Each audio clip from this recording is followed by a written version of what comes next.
I'd like to call to order the Avalon City Council meeting of Tuesday, November 1st. And if we would please stand for the Pledge of Allegiance. Put your hand over your heart and begin. I pledge allegiance to the flag of the United States of America and to the republic for which it stands, one nation, under God, indivisible, with liberty and justice for all. And just a short invocation today. As you know, the Cubs are playing right now, and they're leading 3-1. So let's continue to send a prayer out their way and say, "Go Cubs!" And also, we'd just like to have a moment. It's not in remembrance, just wishing well to Mary Hernandez, who had hip surgery this morning. So we have a couple council members that are going to be a little late. They're on the boat, but we'll be seeing them later. Okay. 3-0. And the score's 3-0. Okay. Are there any announcements? Yes, can I do roll first, Mayor? What's that? Can I do the roll first, please? Roll call. Councilmember Cassidy. Here. Mayor Pro Tem Olson. Here. And Mayor Marshall. Here. And as the mayor said, for the record, though, Council Members Hernandez and Sampson will be here, but they'll be late. And the announcement that I have is just to remind all the voters that on Tuesday, November 8th, is our general election. And there are 4 polling places on the island, 3 of which will be held at the St. Catherine's Catholic Church. So be sure you look at the back of your little book that you received in the mail, and it tells you what color table to be looking for at the polling place. If you need to request a vote by mail, it has to be an emergency situation at this time, and you can do that from November 2nd to November 8th.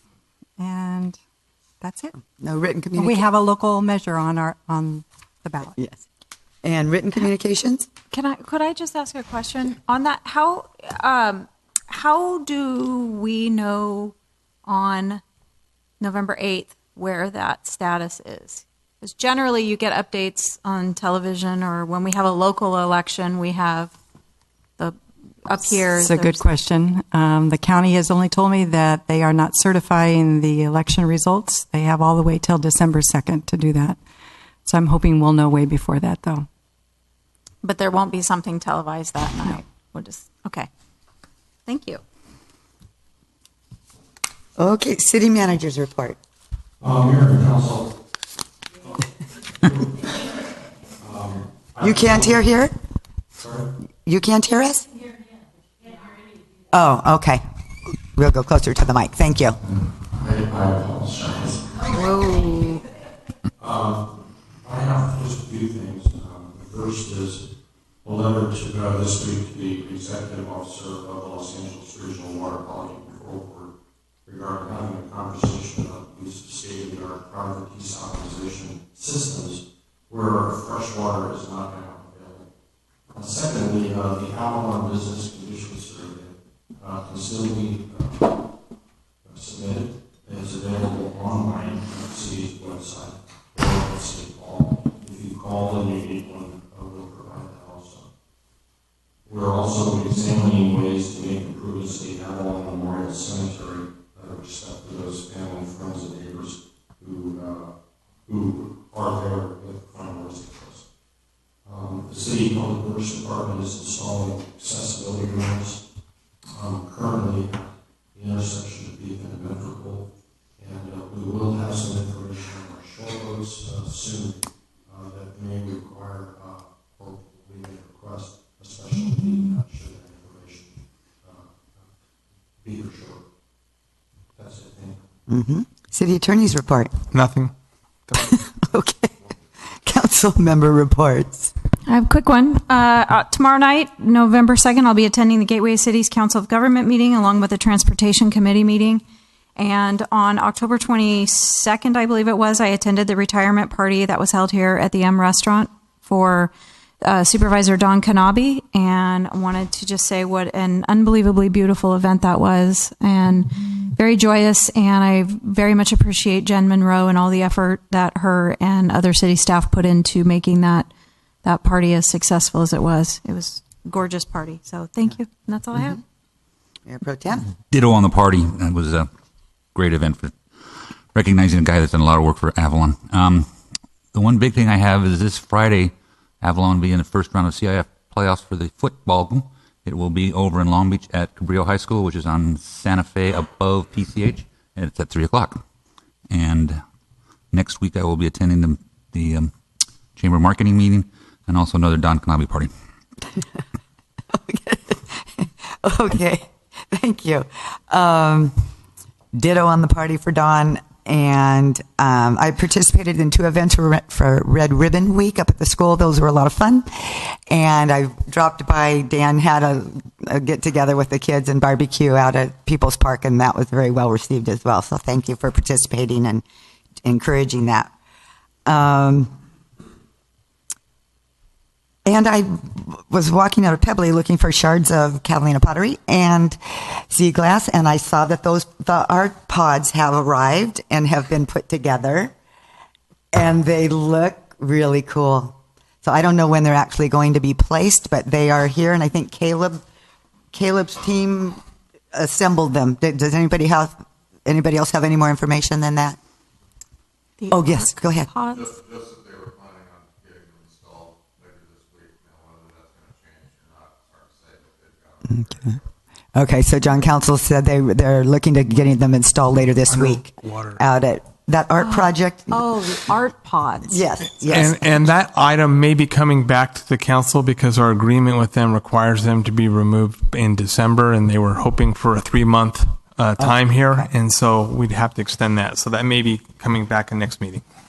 Okay, excellent. Anyway, they're really cool looking.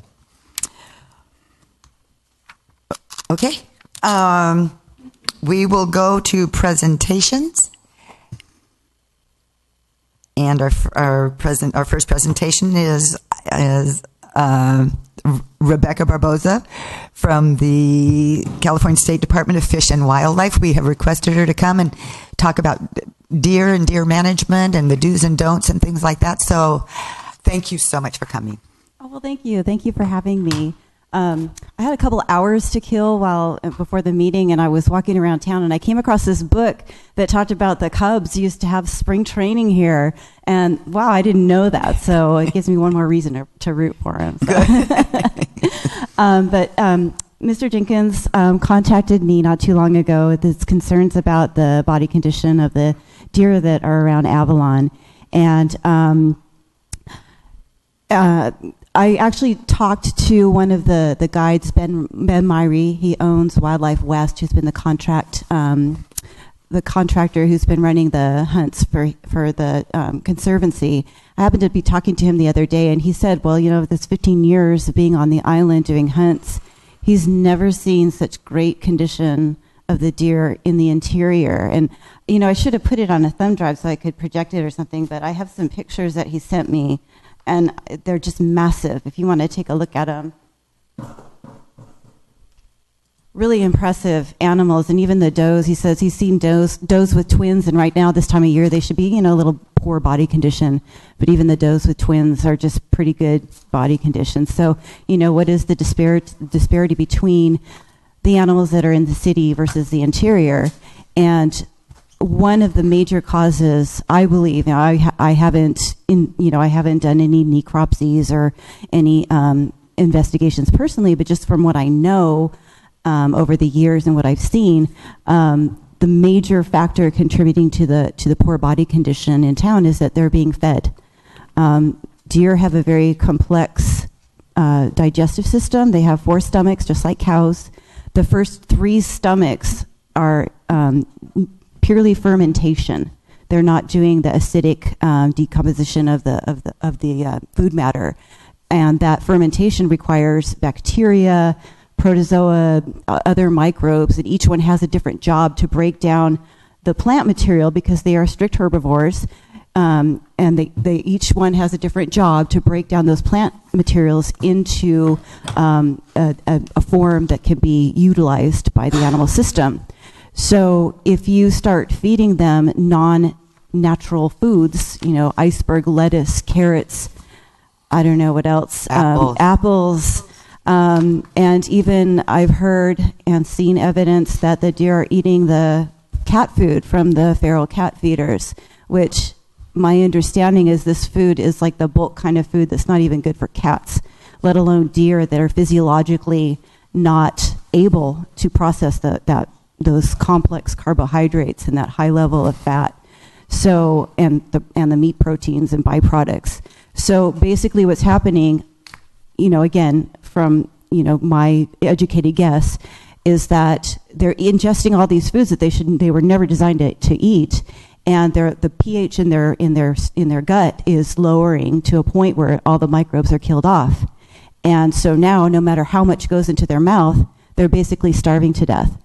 And I realize that, most people who feed wildlife, they're doing it out of the kindness of their heart, and they think that they're helping the animals, but really they're actually slowly killing them. So, I am aware of, the feeding stations at Descanso Beach, and we've had our game warden go out there numerous times trying to educate people. And, oh, by the way, it's illegal to feed deer. Fish and Game Code states that that it's unlawful to feed big game mammals, which deer are. And that's the reason why, because nature needs to do its own work. These animals know where to get their food from. So I strongly believe that if there's more, and I know that the Conservancy has been working with the City of Avalon to encourage native plant growth instead of the ornamental horticulture plants that are, in the homes and other plantings around the outskirts of the city. It might help alleviate that, but it's only going to work if people stop feeding it. I know it's hard, but that's just, you're basically killing these animals with kindness. Another thing that I had heard the other day when I was giving another talk, someone from the Humane Society had mentioned regarding feral cats. If you're going to feed feral cats, perhaps build platforms where the cats can jump up and eat the food, but the deer can't access it. So that's about all that I had to say about body condition differences between the city deer and the interior deer. Were there any other subjects that you had of concern? Does anybody have questions? I mean, we've got the expert here, so this is the time to really ask. I have a question about water. Okay, so we stop feeding the deer. It will take them a while. I mean, will they figure it?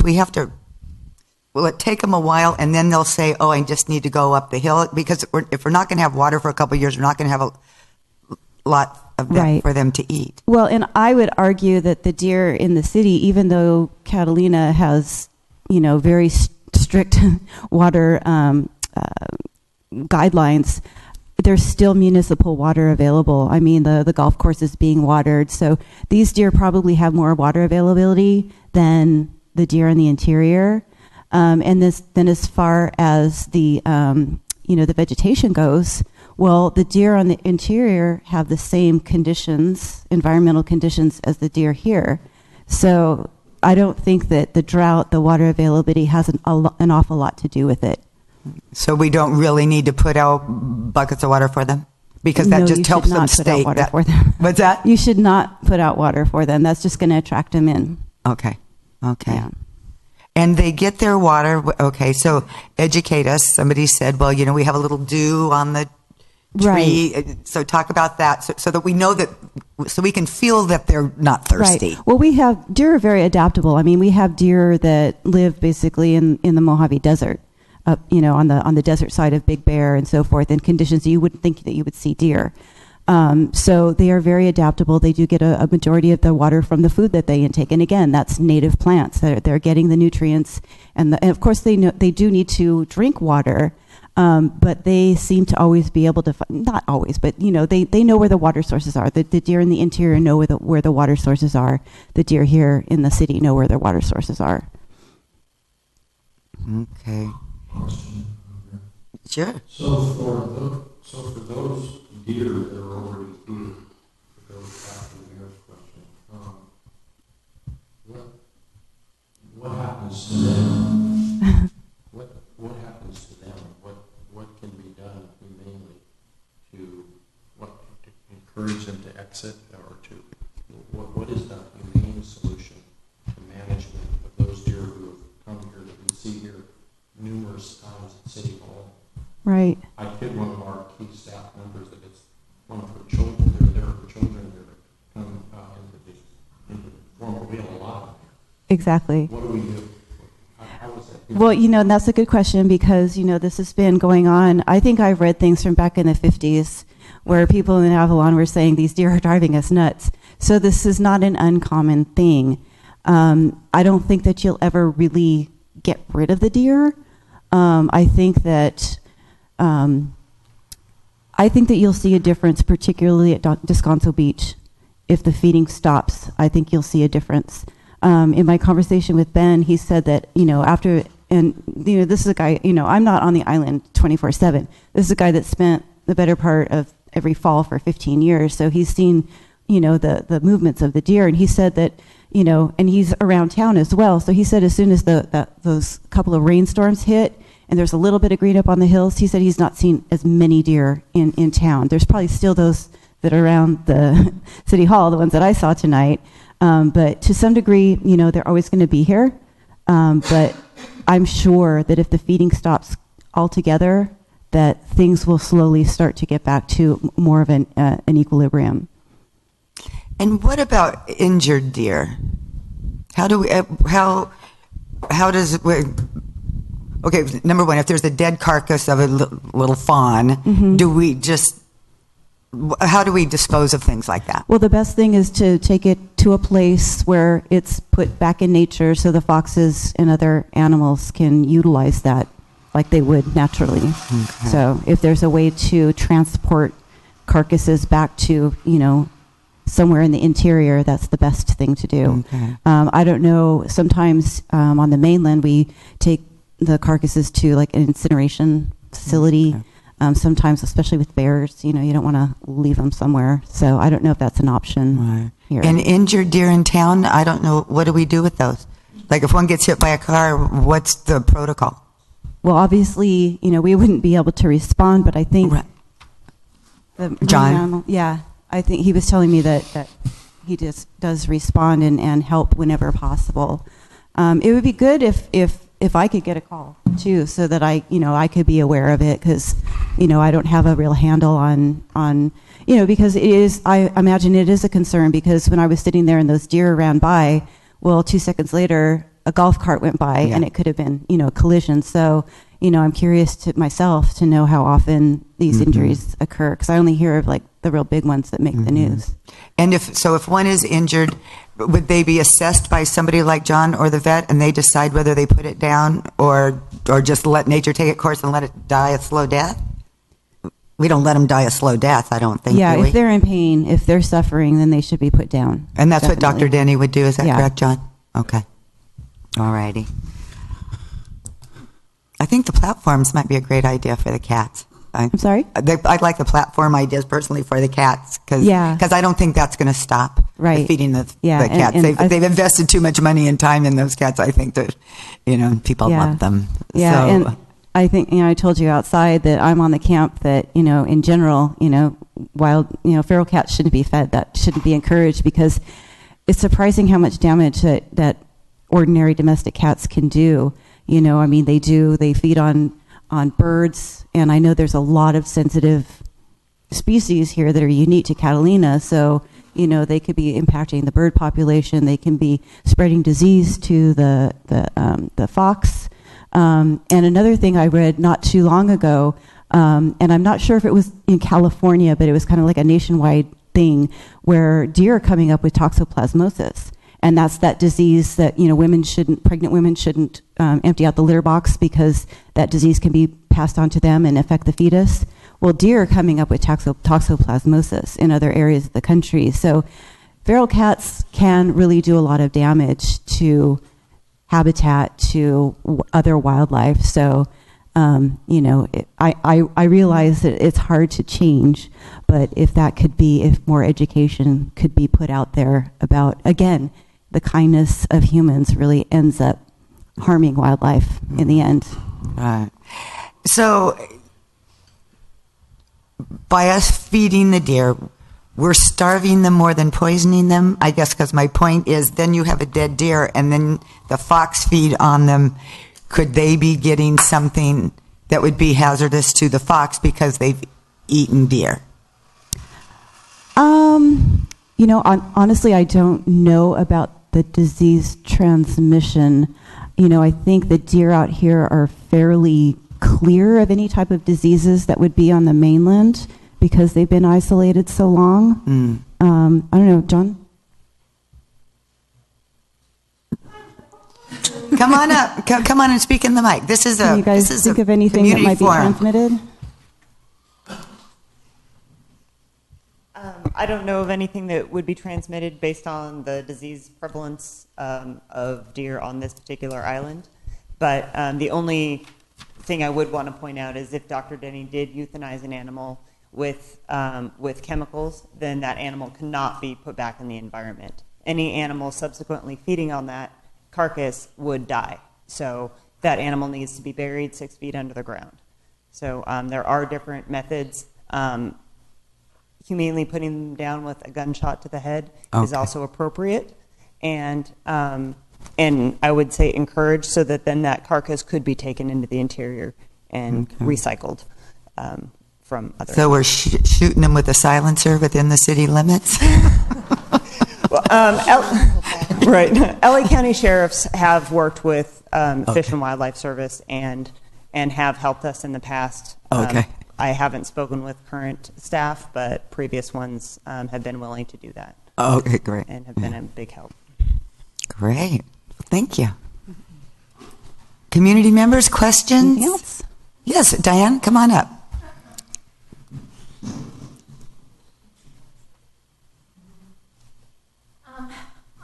I'm Diane Stone, and I'm with the Humane Society, and I wish that I could have had time to speak with you even before this. And come up closer to the mic, please. Because I have lots of questions.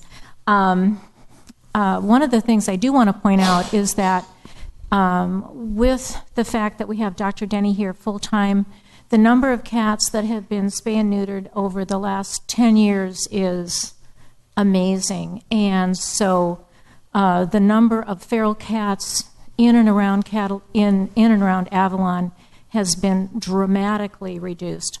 I have, and with the help of the Island Company, with some of the efforts, we have maybe a half dozen cats out at Descanso Beach now, where we used to have 40.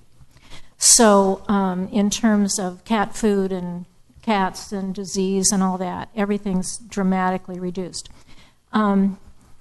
One of the things I always say to people with the deer population in town is that after the second rain, if it's a significant rain, which we haven't had yet, they go. They don't go far, but they're no longer in town. They're no longer eating the plants. They're no longer, you don't see the herds everywhere. However, because our drought has been so significant over these last few years, the time that they begin coming back into town gets a little earlier each year, and which brings them in and keeps them around. And unfortunately, then you have the young ones being born in town and rather than out. So that's kind of home base. I don't know what that does to their thinking. There need to be some measures taken to reduce the population here in town. I don't have answers, and I don't like most of the solutions to that. But one of the things that other communities have tried is using the PZP as a birth control method. It's difficult to do. It would be obviously in the interior, for example, where you've got far range, but if you've got something where they're becoming so tame and they're nearby, I'm wondering if that's anything that the Fish and Wildlife has considered doing here, especially because you've got an island population, you've got a closed system. Couple of thoughts on that. The contraceptive idea has been tried, but it's not 100% effective. It's not like the human contraceptive, so it's not as effective. And even if you have a situation like this where these animals are kind of congregating around the city, you can't guarantee that you're going to get everyone and that you're going to get proper dosages to everyone. The other side of that is that this deer herd is still considered part of the LA County deer herd, so that how we manage deer here is the same way as on the mainland. So in order for something like that to happen, that would be considered a project, and it would have to go through either a CEQA process or some sort of special permit through the director of the department. So, and I think the Conservancy, that was one of your plans, didn't you guys say that was one of your suggestions? For, yeah. That's what we use for the license. Right. Right. Our limitations in deer and a population that's going to have deer coming from the interior and trying to do it in an isolated situation. It's not gonna work. Regulations also require that if you do PZP, it has to be in scientific way. And also have to be marked, so if you're actually capturing the large animals, that's a whole other caveat of cost. Yeah. So it hasn't been effective in deer, partially logistic and partially regulatory. Okay. Right. How many tags are issued for Catalina? Deer tags? Oh my gosh, I should know that. How many tags? 500. Okay, 500. Does that number go up or down every year? If the Conservancy requests more or less, then yes. Are all of those tags used in a year, Conservancy? No. And why not? Average around 200, so? The limitation again is logistics. Getting hunters to the island, getting them in the interior. Difficulty isn't the lack of tag options, it tends to be the ability of actually. What does it cost to get a tag and be able to hunt in the interior? It depends if you're resident or if you're a visitor. There's different costs and it's also by. Do we know what those are? 116 and some change is for 2 tags and a license. Okay. Oh, I know we need to. I know we've been bad. Come on up, Conservancy. Let me just ask these questions because I think the community wants to know this about the deer tags as well. Can you explain the deer tag process and if you're a local and if you're not? Sure. There are different prices. If you're a local Avalon resident and can prove that you have a commuter bill for a local address, then you go to High Tide Traders or any of the mainland game stores where you can get your 2 tags and a license. Mm-hmm. And that's about $116 for that. Then you take your tags to the gardens and exchange those for PLM tags. And if you're a local, then you can have a antlerless and an either sex tag. If you're coming as a Overtown a guest, then you have to be a guest of a resident, and so that resident then has to accompany you in the interior, and there's a fee for a buck tag. And then if you don't know a resident, then you have to go through Wildlife West and have a paying guide service. And those fees certainly vary depending on the timing of the year and what sort of package that you want to purchase. But with the Conservancy, you have to buy a membership. It's either, I believe, the friend level is 35, and you have 1 tag, and the explorer level is 65, and for the 2 tags. So it's reasonably priced if you're a local.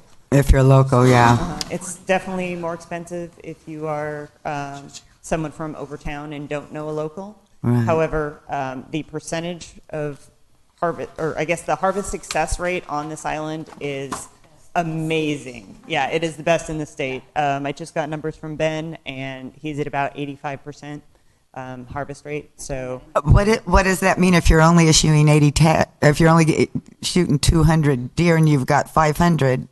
So if he was issued 10 tags for, say, 5 hunters, then that means he filled 8 to 9 tags out of the 10 that he was given. I see. So high success rate, meaning that there are a lot of deer out there and that they are able to actually be harvested. Many places on the mainland, there are so few deer that, and it's very rugged, difficult terrain, you just can't get access to them. Here, that's not the case. We have 200 miles of road. It's pretty easy to get to them. Let me ask you, if this probably isn't a fair question, but I'm going to ask it anyway. Do you feel that the locals feel that they have enough access to harvest as many deer as they want, or do they say, wow, it's a little expensive for us to get out there, or do they say we have our freezers full of meat? Do you have any idea what the I think it depends on the individual, and we're limited. It's not as many as you want. It's the state of California requires that, or only allows 2 deer per person per year. Right. And so that is the limit. And so they can get 2 or 1 or none, but they can't get any more than that. I guess, is there a system, I guess, to increase the hunters? So if we're supposed to be, we can get rid of 5 deer, 500, and we're only getting rid of 200. Something's not working. It We have doesn't a small sound like. community. We don't have a lot of hunters in the community. Yeah. So there's usually about 50 to 60 Avalon residents that hunt. And that includes Middle Ranch and 2 Harbors.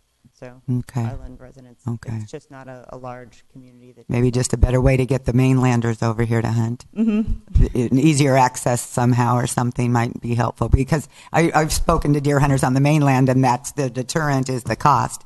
And Right. when they and can the just logistics that if you have a 3-day hunt with Wildlife West and you're just here Friday, Saturday, Sunday, and you don't fill both tags, Right. the chances of you coming back are slim to none. No, Versus exactly. If you're hunting in your local area, you can jump in your car and drive to the mountains weekend after weekend until that's you get what they something. do. Yeah, exactly. And Yeah. it can be cost prohibitive due to the logistics of getting to the Right, island. right, And so but- that's something we've always been faced with. Yeah. Okay. Okay. So far, I'm asking all the questions. Come on, kids, get up here. I'm good. I know more about deer than I ever knew. Well, I know. It sounded like more than you wanted to know, but no other questions. Okay. Yes, Diane, come back up to the microphone, please.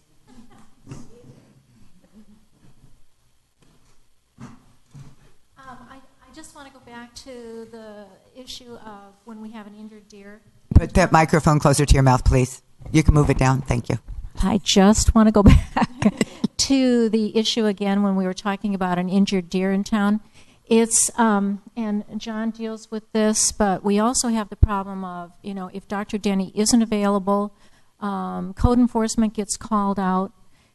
This is something that they're having to deal with, they're not comfortable with. And I guess there's no easy fix for that when something happens here. And I don't know if there's any training that Fish and Wildlife can provide, or any assistance or way of helping code enforcement when they're having to deal with something like this. Yeah, I'm not really sure about how that would work. Basically, and it's an issue with, to discharge a firearm within city limits. There's that. How are you going to get that injured deer to a place where you can discharge it? We haven't really provided that type of training in the past because, well, we're there and we're more accessible than, we can take care of it on the mainland ourselves. So this is kind of a unique situation where you are kind of limited. I don't really have an easy answer for that. It would be great if we felt like we did have to be more help in some form. Obviously, you can't be here. To the Right. Right. Diane, you got to get straight. They're shaking their head at me because I'm not telling you to get close to the mic. I didn't say anything important. No, yes, you did. One option, and again, because, it is an island, you're probably limited, but if someone were to apply for a wildlife rehabilitator license, then that might be something that could be arranged because wildlife rehabilitators, especially if they have vets, that happens on the mainland as well. And Ken, I just want to go back to the PZP thing again, only because I know that they have tried it in other island locations, and while I know it's complicated, and but you have to tag them so that you can identify, and because our island or our town deer are are so accessible. Tagging doesn't seem like it would be the hardest thing, and I understand all the ramifications, but in other places where they have tried this, there's been a dramatic reduction in the reproduction, and therefore the numbers have gone down, and they so you still have your deer. It's the same thing concept with dealing with the feral cats, where you end up with healthier herds and a reduction in new birth rates. You're not going to get all of the deer. You're not going to get maybe even half. But if you're having some effect on the population, I just... Yeah. Well, again, it would have to be a scientific research project. So if there's some entity that wanted to apply for a scientific permit and go through that process, or if the city itself wanted to engage in something that would be more of a CEQA process, then that there's the option. But again, it's not going to be as effective as you would hope, because I think a lot of those insular projects were not in a highly urban environment, as is Avalon. And there are, it's a lot trickier to capture a deer than you might think, and there's a lot of danger that could come to both the deer and to humans. Yes. So. I realize that. So I know it's not like setting out a trap and getting cats. Right, yeah. Big trap. Okay, thank you. Mayor, council, staff. John Council 352, Catalina. I am the current Director of Field Operations for Marine Animal Rescue. 30-year organization out of LA County, but 4 years established in Catalina Island.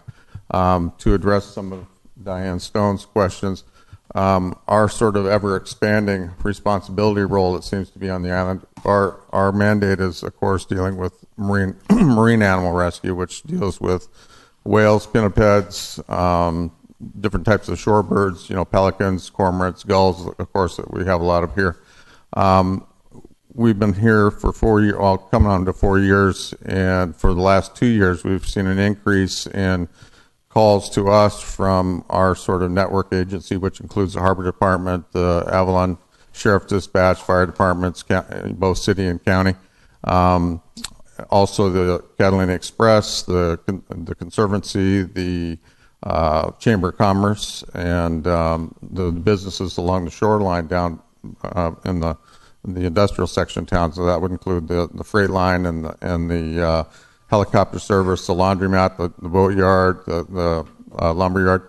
So between all these different entities, they have a pretty broad-based spectrum where they come across different animals, and it doesn't always include just marine life. So our role now is kind of expanded to dealing with island deer, also several island fox, a lot of different eagles that we come in contact with, and certainly things like rattlesnakes and gopher snakes and things like that. So this role has kind of gone to this other area outside of marine animal rescue.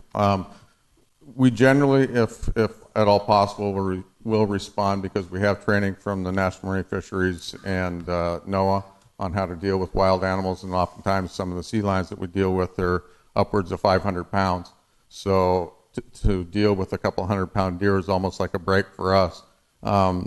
So we're not afraid to deal with it. We have some of the capture tools available to us to work with these animals.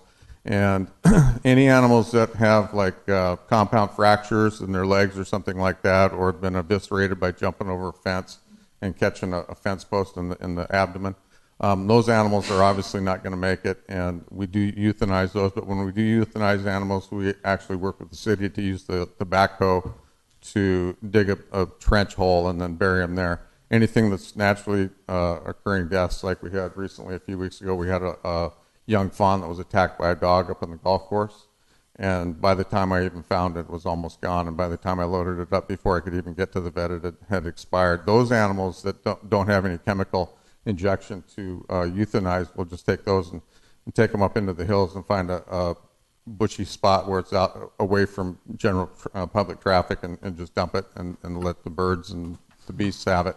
And so that's kind of how we handle those situations. But like I said, those calls for the last 2 years have increased. We probably dealt with about 15 deer and probably half a dozen fawn over that period, time frame. So it's obviously increasing. So there's a call for it.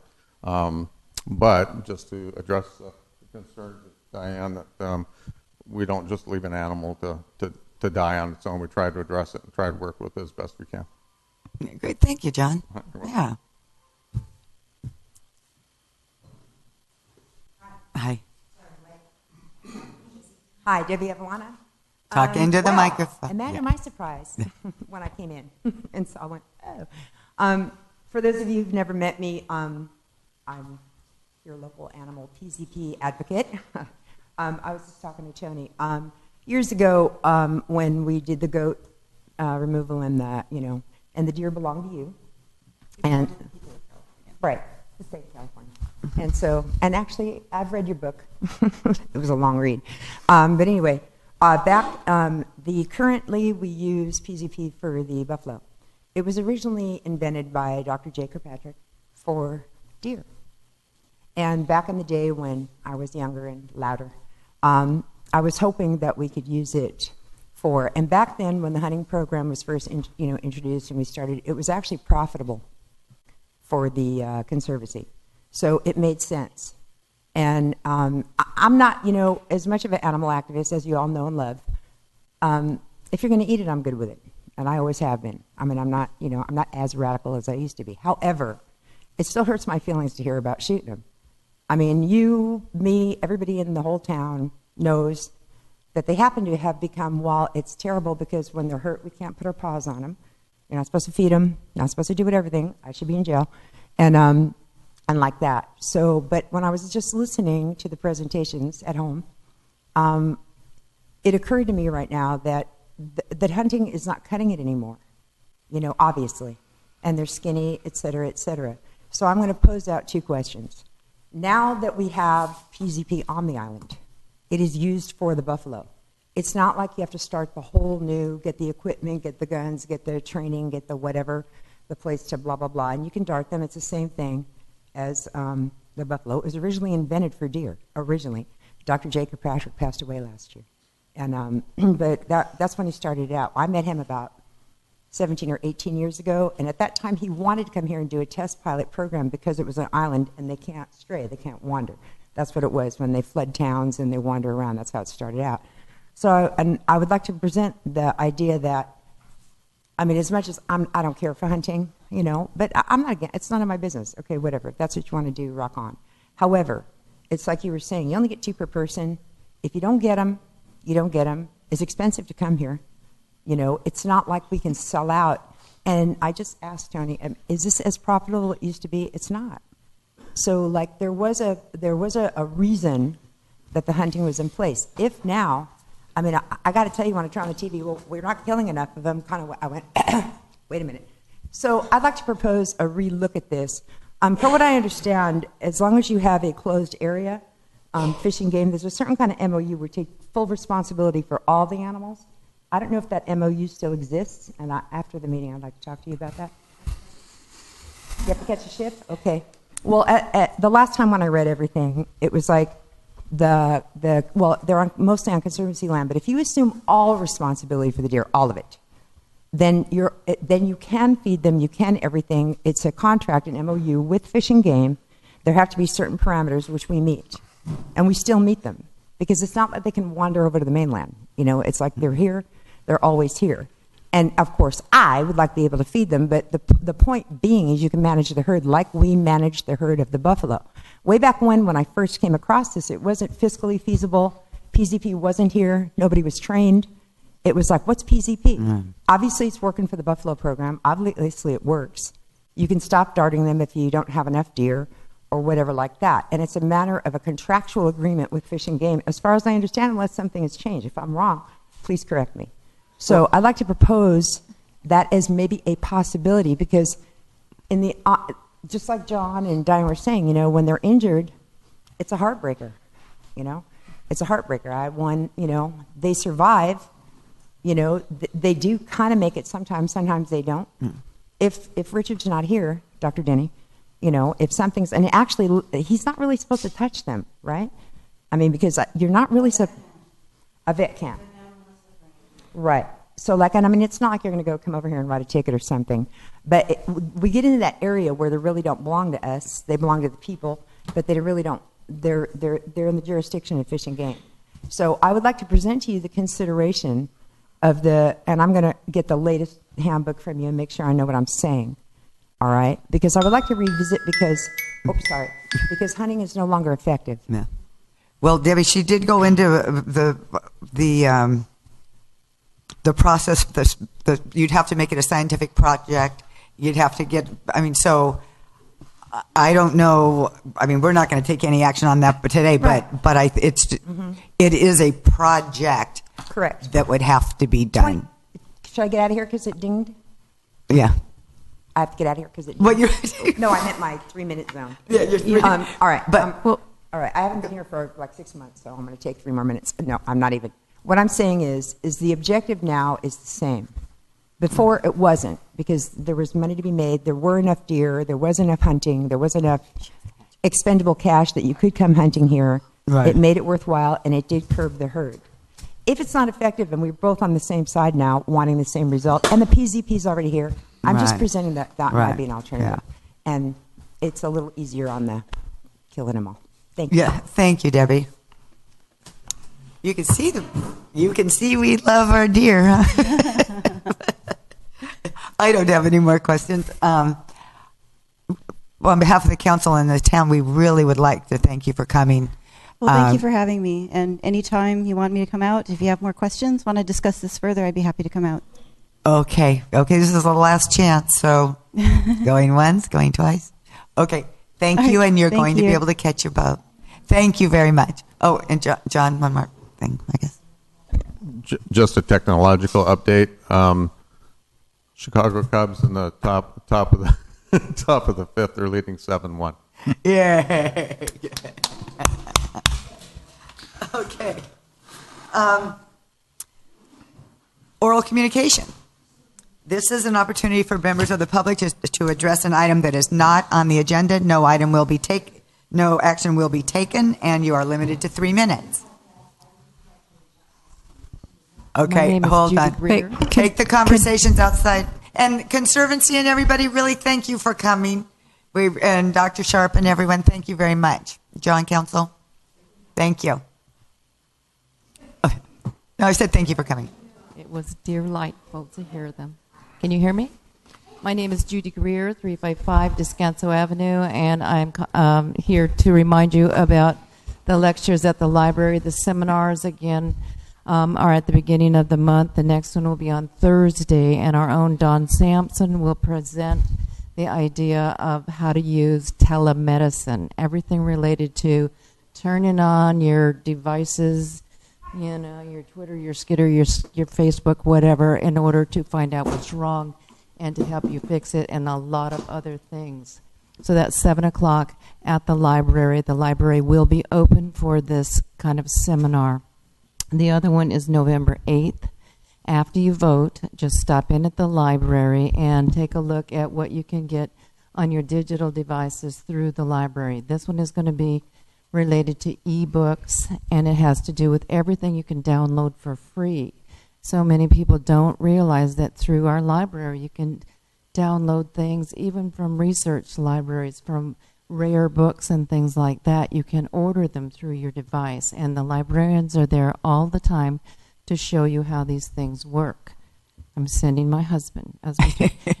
On this one will be November 8th, 7 o'clock to 9 o'clock. This one has to do with ebooks, and once again, for these digital ones, we are giving away through a drawing at the end an iPad, a mini iPad. So please show up. Great, thank you.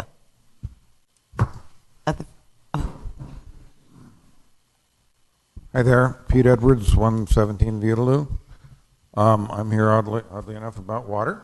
Had a couple meetings with David Jenkins last week and today, and we're pursuing the personal desal unit again, or still, and it seems like such an obvious solution, and it seems like there's a few roadblocks and a few obstacles that need to be, gone over, through, or around.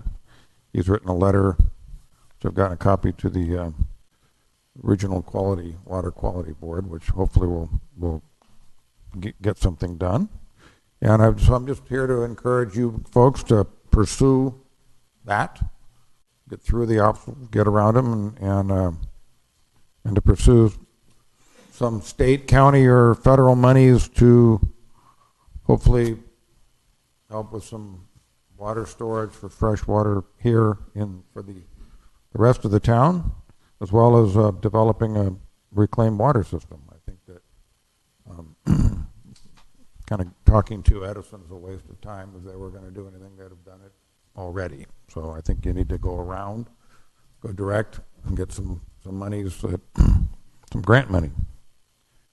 And that's it. So please keep pushing. Summer's going to come And up. keep coming to visit. Well, next summer shows up and there's no water. It's going to be a lot uglier for a lot of people. I know. Yes. So the results are the results. That'll be the telling story at that point. So, Yes. Go get them. Thank you, Pete. Thanks, Pete. Thank you.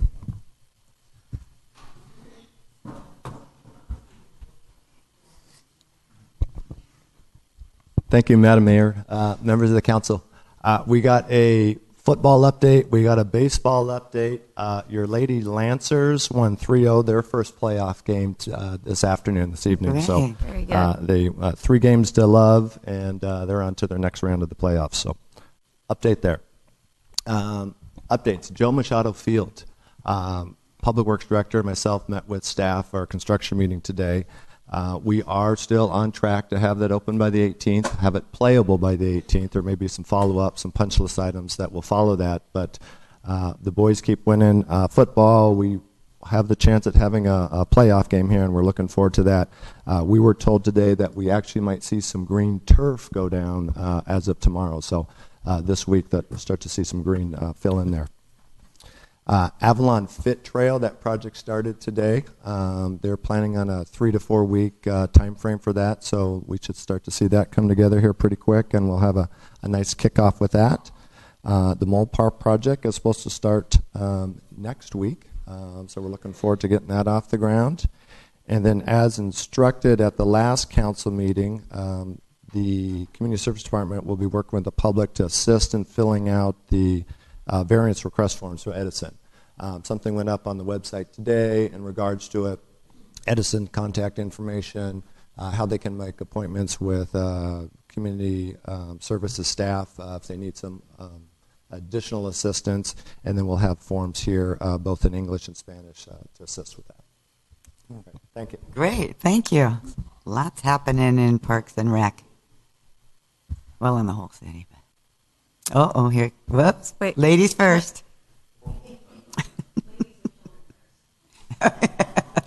Sorry, I have to get home very soon.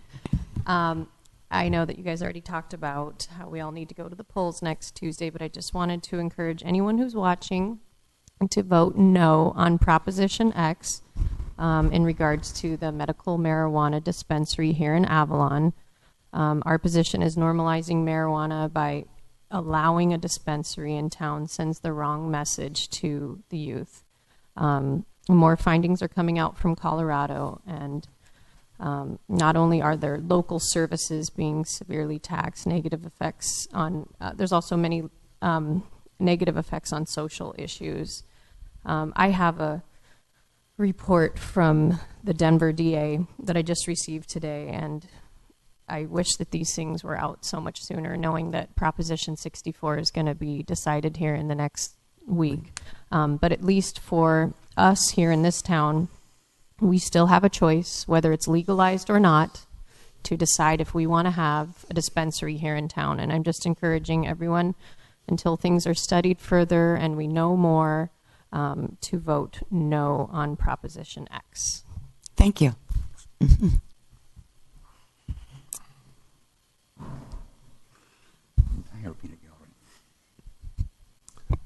Good evening. We were directed last council meeting for some information on potable water and also the e-bus. But considering that the two councilmen are late, I was hoping we could wait Yes. and present that, okay? Yes. Just throw your arm up in the air after a while to remind me. Okay. So it's almost 7 o'clock, so this is going to be the 7 o'clock hour stretch because I don't think it's the 7th inning yet. No. So, You want to do the consent calendar? oh, do we want to go to consent? We could do consent. Okay. Okay, let's do consent. Thank you, Mayor and Council. With item number 1 is recommended to approve the actions from the October 18, 2016 regular City Council agenda. Item number 2 is the authorization of additional expenditures for the Avalon Harbor Fueling Facility Replacement Project. The recommended action is appropriate funding, authorized expenditures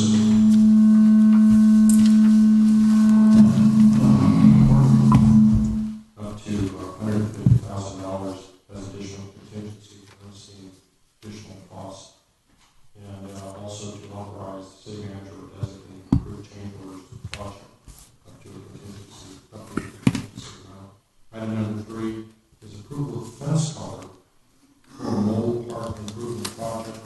Recommended action is to approve the fencing color in black for the mole improvement projects, and thanks to Councilmember Cassidy for her assistance in working with staff on that. Item number 4, biosolids conveyor and main bearing maintenance of the Alpha Lava Leads G245 biosolids centrifuge dewatering skid system. This is relates to our sewer system. Authorize the city manager to execute an agreement with Environmental Strategies and Alpha Lava to perform the recommended preventive maintenance on the Alpha Lava centrifuge dewatering skid system located at the Avalon wastewater treatment facility, not for not to exceed $12,000. I didn't want to really pull anything, but I had a question on item 4. If it's preventative maintenance, wouldn't you think the contract we have would already have preventative maintenance in there because that's their job? I'm not the one who's familiar with the contract. Okay. I would defer either to the CEO or the Director of Works. I'm sorry, Mayor, could you repeat? I mean, if we have a contract with ES already to do that, wouldn't in our contract with them, all of the preventative maintenance and things that they need would already be in their contract because they know they need to do preventative maintenance so that we don't wait till it's broken? Simple. They do. They do have preventive maintenance in their contract. They are responsible for a certain portion of it. However, this is a maintenance inside the components of the system itself, which is proprietary. And Alpha Laval is the manufacturer of it, and frankly, they're the only ones that should get into it. Okay. Yeah. It's unfortunate. I mean, you'd think that then if they know the components that they have in our contract and those that are special components, they should say, well, this is the contract and we know that we're going to need to do this, prevent it. You know what I mean? Yes, ma'am. They do that on a daily basis up there. Right. But this particular machine requires specialty work. And plus, we're killing 2 birds with 1 stone. We're putting to bed another problem with the gear once Alpha Laval is here. So I think we're money ahead on this one. Okay, no problem. Okay. Comment. All righty. Council? I'm happy. Okay. Well, I'm happy you're happy. But, I just want to make a comment. Staff is aware that we're having some microphone issues. So for those in the greater audience in town, just please know that we are going to work on that here when we have a break. But we do know that our city manager's microphone is not working. So thanks for the. Oh, okay. Move staff on 1 to 4. Okay. I'll second. Comments? Call for the vote. 3 ayes, Marshall, Cassidy, and Olson. 2 absent, Sampson and Hernandez. Okay, and one of us showed up. Yeah. So we're going to take a little break right now, and I believe we're going to have not the whole game up there, but we're going to have some information on the game. So if you want to do your 7 o'clock stretch, you may do that. 7 to 1. 7-1.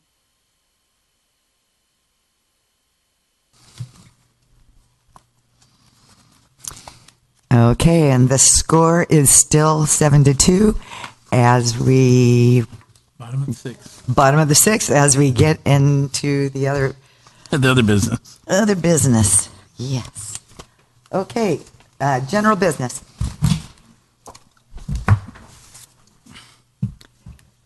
Which is the extension of the lease for Catalina Island Yacht Club. Take it away, sir. Thank you, Mayor Council. As you stated, the issue for this extension of the lease for the Catalina Island Yacht Club.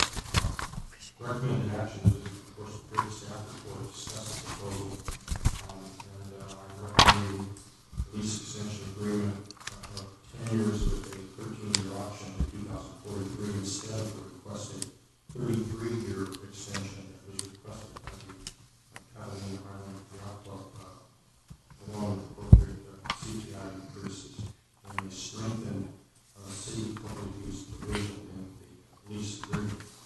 I'm not going to read the report. It's a long report with a lot of information. Very interesting that we've been doing the research. The Catalina Island Yacht Club originally was built in 1924 in an agreement between the yacht club itself and the San Catalina Island Company. And that document is attached to your report. The decision of how long an agreement should be is certainly just it's really a matter of policy. The existing agreement was last extended in 1995 to its present term, 2020. But the Catalina Island Yacht Club has had a long-term lease relationship with the city. Unlike most commercial leases, that you would ask questions about, there's answers in there about what are the advantages of having one form of short-term and long-term, and I'll mention those briefly. But unlike most commercial leases, the yacht club lease and operational provisions do provide access to city government and the general public, as mentioned in the report, as long as the use by city or public is not scheduled. I think this is an important component. It might even be one that is historically overlooked a little bit. And as the report states, I would suggest that those city use, public use provisions be strengthened and broadened to afford more opportunity for use of the facility that wouldn't conflict with normal operations. The city council previously discussed this matter earlier, and they had made an original proposal. There were several questions that were asked by the council, all good ones. One of the questions was, can we sell the building if that is because the city has title or has ownership in it? What rents do other yacht clubs pay on the mainland and get a detailed list of improvements on the building?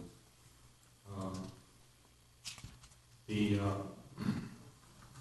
answers to those questions, I'll just go back to quickly, about selling the city owns the building. City attorney states that the lease of the yacht club says that we own the property on the tidelands and or submerged lands, unless there is something in the state of California document that he's unaware of. We own the property. In any event, if we wanted to sell the property, that is the city sell, we would have to have a title search and title report done, and that would answer the question definitively. You'll note again that in the 1924 agreement, it calls for the construction of the building. There was a question about rents, and I will say that this information comes from Wayne Barr, who did some research. I did not independently verify it, but I have no reason not to believe it. What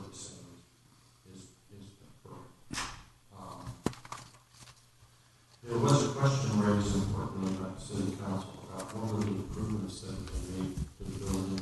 There is a sheet that's attached that was sent to us by the yacht club, which describes improvements over a 10-year period.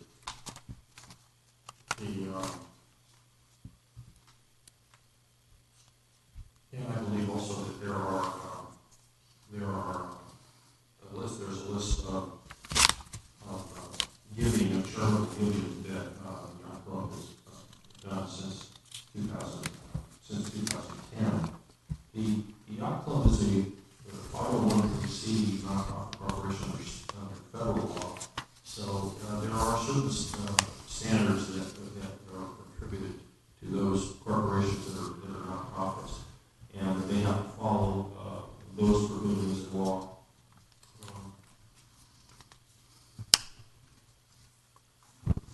There's one of the questions had to do with the pros and cons of the long-term lease. Long-term leases provide the tenant with assurance that the premises will be available over time, and the lessor, in this case the city, with a reliable, stable relationship with the operation and maintenance of the property. It allows the lessee to invest in improvements and maintenance of the facility for things such as pile replacements, building renovations, and clearly the yacht club has been made those over the years. They put a lot of money into the facility that they were using on our land, and that's arguably most of our facility. Ensures that the city has a reliable partner over the long term who will maintain a stable relationship of the premises. Now, what are the cons? There are some cons. One of the long-term relationships I recommend the city council to agree to, no matter what conditions might change in the future. And also, it precludes the city from using the premises for other purposes with the term of the lease. When looking at this, it appeared that a way to create more public access again is to look at those provisions in the existing lease, and also look at the operating lease, the operating agreement with the company or the yacht club, and strengthen that provision, be more definitive about what access the city has to those facilities in what time frame. In talking to Mr. Barb, he said that the yacht club would be agreeable to having that discussion and coming in broadly, if you will, with public access. David, your people still can't hear you at home. Can you use Scott's mic? Oh, it's not working? Mm-hmm. Yeah. No. Maybe that's for the benefit of the home. That's as far as it goes. Well, I apologize to. No need. We'll deal with this later. I just had mentioned that there are pros and there are cons relating to the term of a lease. That the term itself is a policy matter of the city. The city has had a long-term relationship with the Catalina Island Yacht Club. I mentioned also that there are public access provisions both in the existing lease that are referenced in your document, directly from the lease document, and also that there are provisions in the operating procedures to provide access to non-yacht club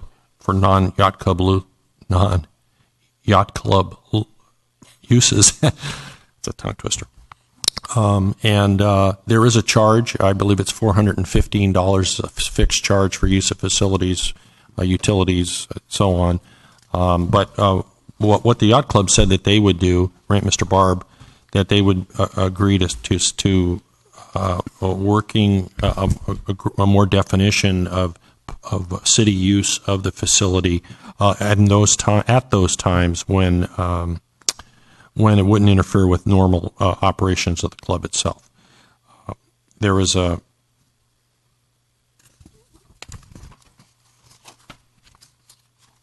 so originally, to recap, the yacht club wanted a 33-year lease from the time the current lease expires in 2020. They wanted to 2053. The original discussion before council members asked it to come back was it was a 3 and 10, a 13-year lease extension. What's recommended here is a 10 and a 23-year lease. The yacht club said, of course, they would agree to that. I suspect they would agree to what terms anyway, but you have to weigh the value of their investment and what they are willing to do for the public and for the community, and evaluate that in determining the term. I think the term that I'm recommending is fair, but you are the people who make those decisions, not I. So, thank you, Mayor. Thank you. I'd like to hear from the council with comments, questions, or...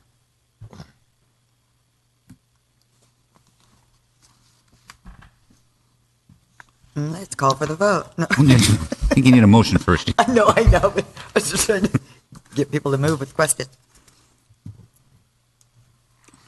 I'm good with it. The lease would go through 2043. The current, not that one, Mayor. The current lease it goes to 2020. There was a 3-year, I believe, in the original 3-year extension, and then the recommendation is to take it to 2043 from the current lease, which is 2020. So that's 37 years. Is that the? It's actually a 33-year from the existing lease term. From the existing From the lease, but not from today. It's from No, the ma'am. 2020. Yes, ma'am. Yeah.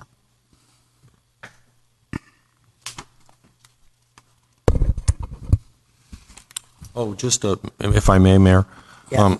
What would happen if you were to agree to this, or then we would go back and have a in-depth discussion, including with the city attorney, about the public access provision that we would then bring back to you in a lease agreement for approval. As I say, Mr. Barb has indicated their willingness of the club to talk about that city use provision, to broadening that provision. Subject, of course, in the end to you deciding if that's sufficient for the purposes of the extension request.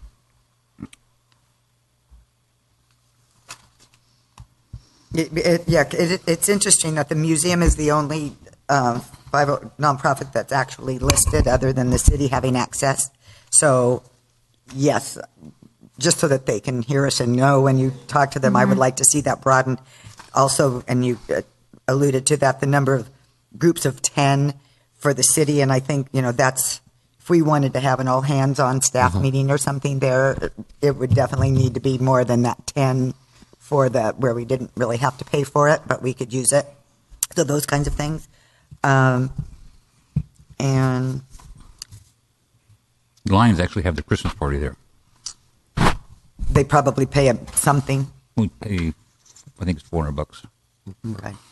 So, So can anybody have a party there for $400? Is that It says that the rules say, in the rules that were adopted in 2014, there's a use agreement that any group can apply to the club manager for use of the facilities, and that there's a charge of the minimum charge of $450. Now, if you were to have extra servers or you had, there might be more cost, but anyone can apply and can for use of the facility. Yes, sir. So do you think we could count on the yacht club being consistent and making donations to the community like this in the upcoming years? It's $300,000 in like 10 years, 13 years? in 5 years. From 2010 to not this last year, it was 315, I believe. Yeah, I guess. over 30 years? It says 2006 here. God. Oh, that's maintenance. Since okay. 2010, yeah. Okay, maintenance repairs. And then they take care of all maintenance repairs too? Yes, they take care of all repairs.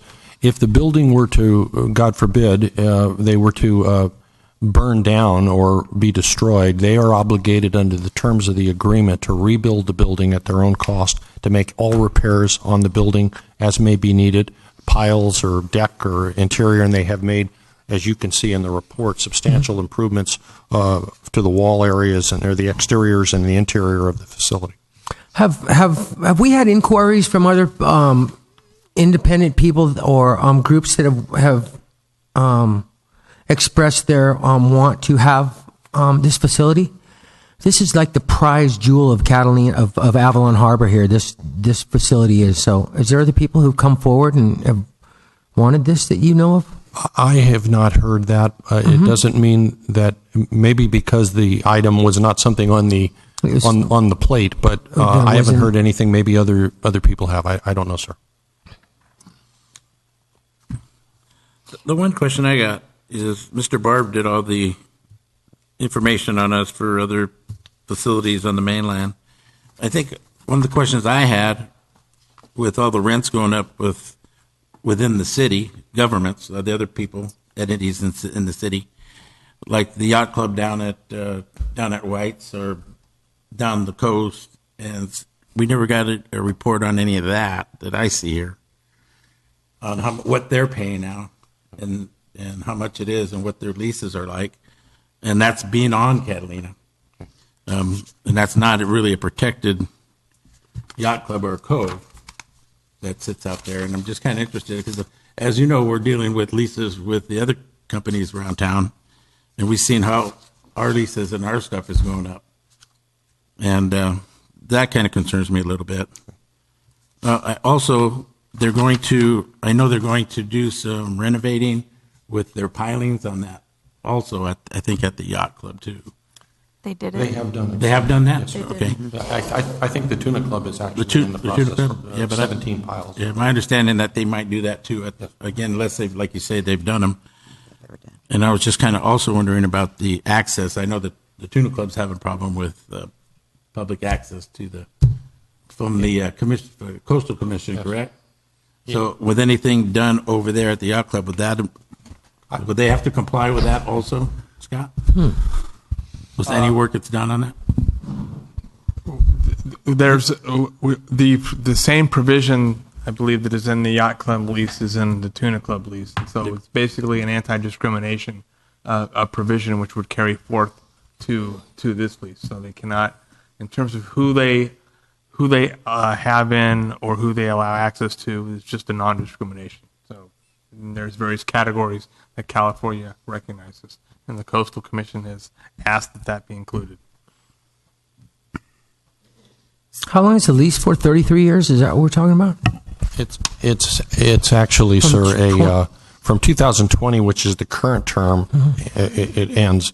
It would, under this proposal, it would go to 2043. They had wanted a 33-year from 2020, and that was not viewed as something that the original proposal was, I believe, 13.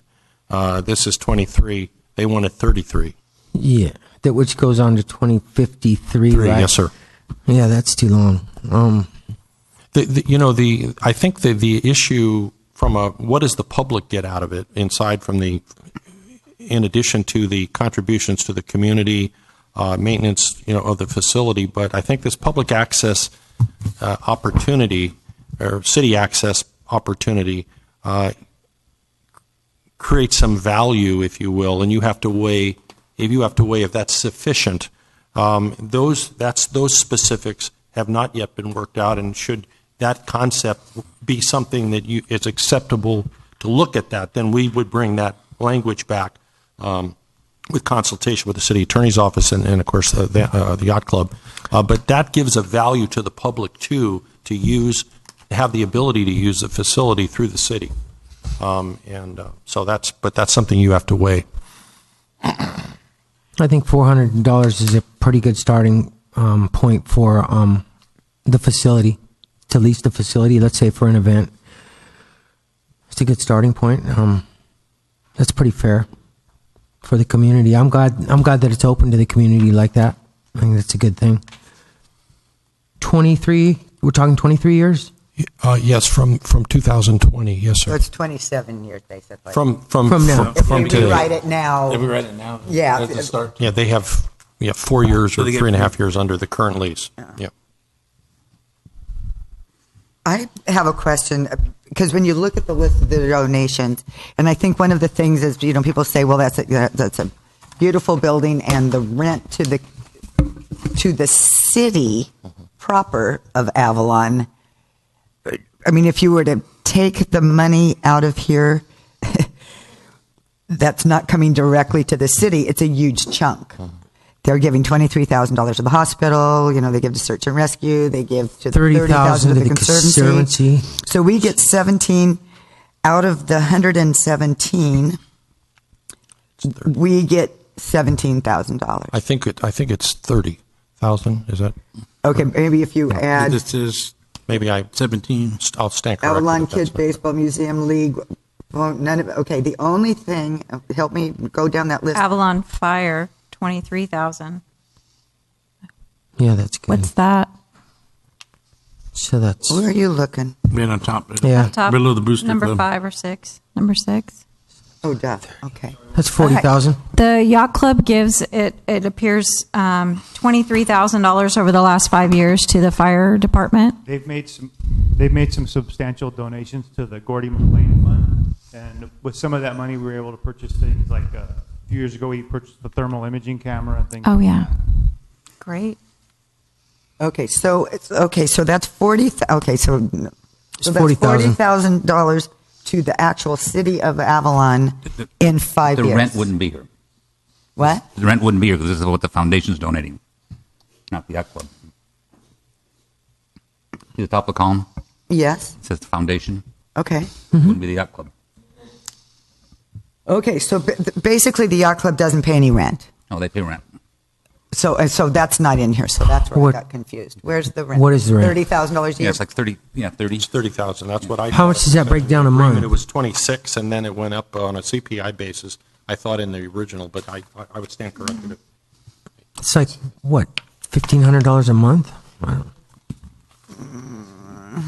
The question might be, or a way of thinking about it, is if you could ask for higher rent. The question then becomes, would there be the commensurate return of that dollar in contribution, or would that be a deduction from what they do as an organization? I don't know the answer to that. It's 30,000. It's 2,500 a month. $2,500 a month for the best facility in Avalon, probably the best facility on Catalina Island. That's a pretty sweet deal. I think we can probably count on some substantial donations to the community coming up if we give them this lease.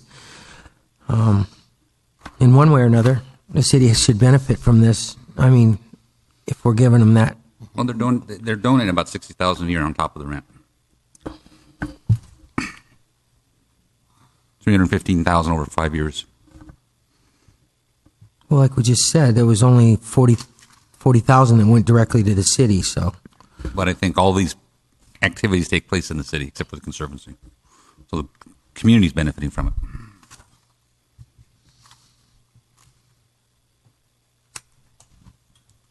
Mm-hmm. You might look at, there's, we would call it endeavor language. If they've given historically some number, 50,000, in addition to whatever they pay in rent, that they're,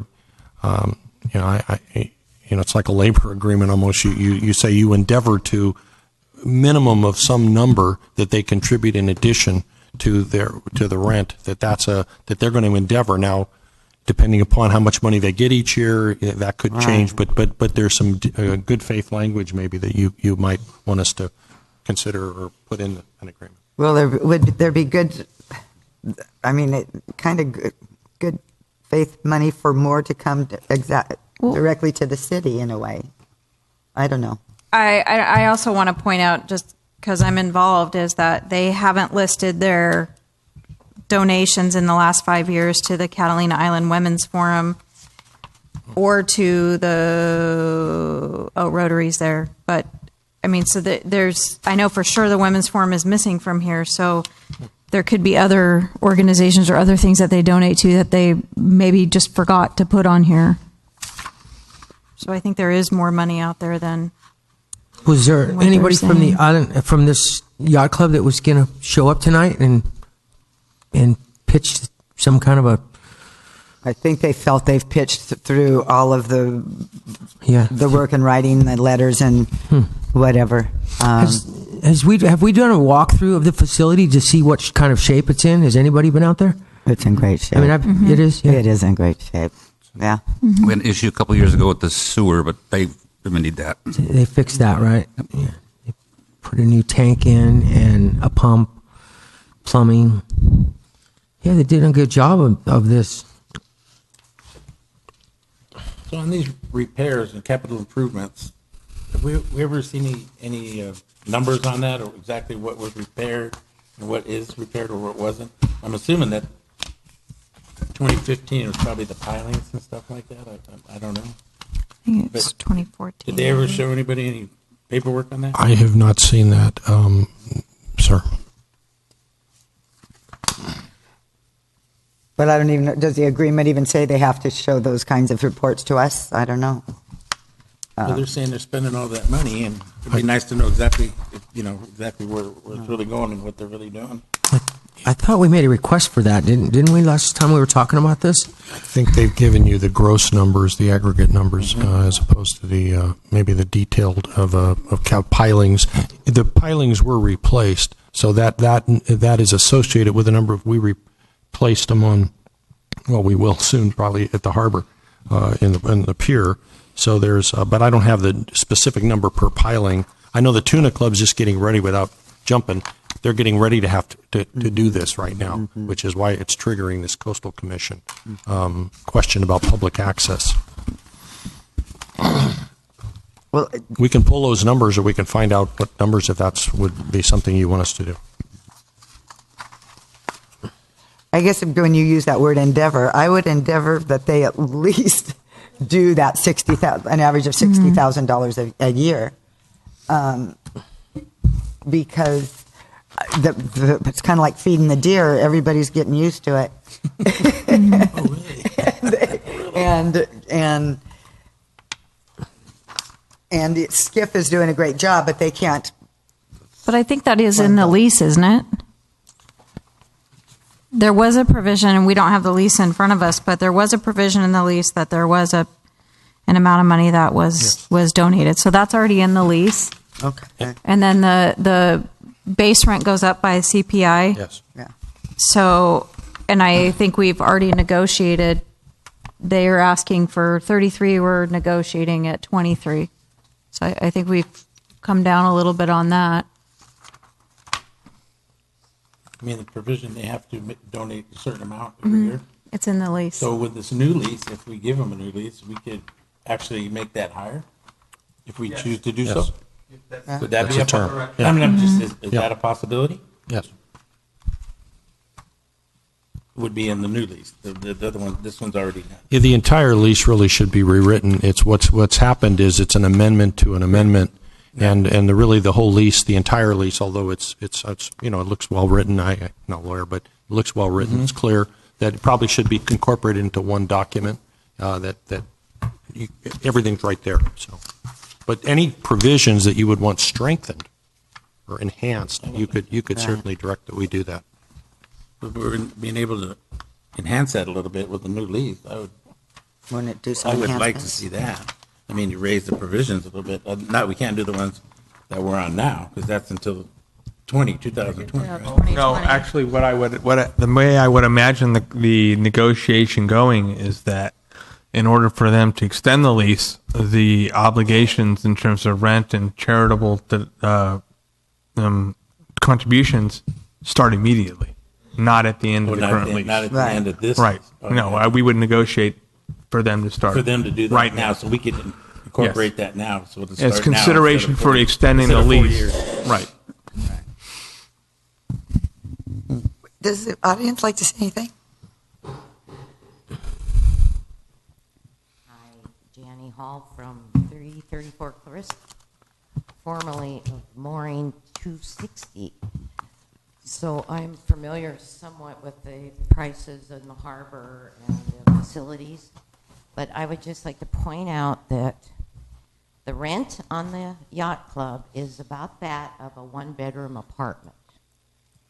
The other thing I would like to point out is the Lions Club donates $50,000 a year, 1 year, to the city and asks for nothing.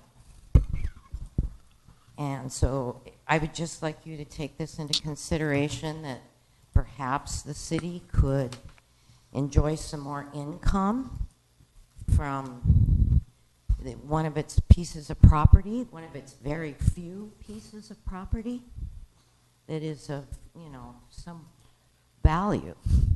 And the idea of just letting 10 people in or even charging $400 strikes me as kind of absurd.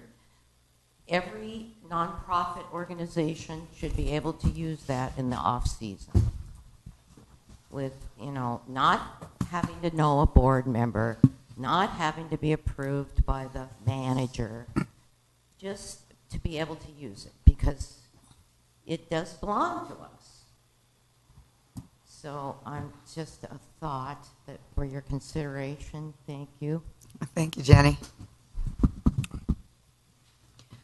What about the idea of those? Sorry, what about the idea of the contributions increasing with the CPI index? And what was the CPI last year? About 1%. Oh, so that's $60,000 goes up $60. $600. 600. I mean, it's 600. Yeah, I think, in fairness, I think the points are made were good. In fairness, all organizations who have facilities of some kind have some process to use them, as long as they don't use them discriminatively. They don't discriminate. There is a process. If we found that for some protected reasons or some organization was denied access to a facility, then that would, as a club many years ago denied an elected official of the city years ago to access because of gender, then that would be something of a concern. But I think every organization who owns or has facilities has some process, and as long as they don't exercise that discriminatively, I think then that's it's part of. But I think that's where you could strengthen the access portion of the lease. And by the way, this agreement that is in place goes back many years, so it's not something that's just peculiar to this council. Its terms are many years, and so the terms should be updated and refreshed, if you will, as it relates to access to the facility. Well, and there's the nonprofit and city status, and then there's the John Doe who wants to have a wedding there or something. And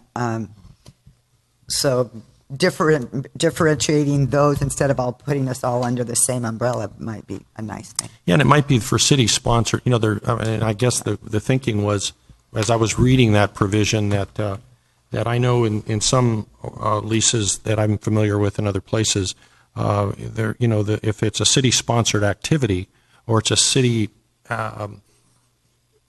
sponsored activity, that it could be a recreation activity, it could be some other that doesn't interfere with the normal use of the facility, that's then given a higher value or preference, let's say. But certainly, if there was any provision that denied someone access on it in any protected way, that would, and I don't know of any, in the current agreement, so anybody could apply and see what happens for use of the facility.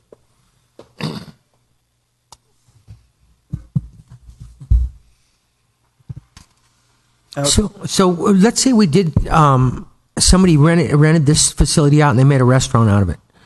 How would the city charge as far as that? Would that be 8% of gross? So the current standard that you've been using on a broad brush is that the 8%. That's the a standard that you've used. There was I guess some, or there has been some that's based on a square footage basis that that has been a standard, but the 8% is the standard that you've used in other. And I think there's 22 of 37 harbor leases are based on that 8%. I believe that was the January of this year number that I was providing. So we're talking $80,000 for $1 million of income. Is that right? Yes. And multiplied. Okay. Therein. It's a big facility. I've often wondered, Ms. Mayor, if I may, I've often wondered without, sometimes not having all the information, you can wonder about all kinds of things that maybe are possible or may not be. But I've often wondered with a facility between the Tuna Club and the Yacht Club, that and those are city managed lands, and if there were a facility, it would seem theoretically anyway that maybe the city itself could have a facility there at a new facility. Now, I know that there's all kinds of machinations with the Coastal Commission, but believe me, it's a lot better than TRPA, the Regional Planning Agency up in Tahoe. So, it might be something that you would want us to look at too. Just at as we look at where can we have facilities for the city, for city uses? For example, at the Mole that we're talking about. Mm-hmm. Or have somebody build that restaurant.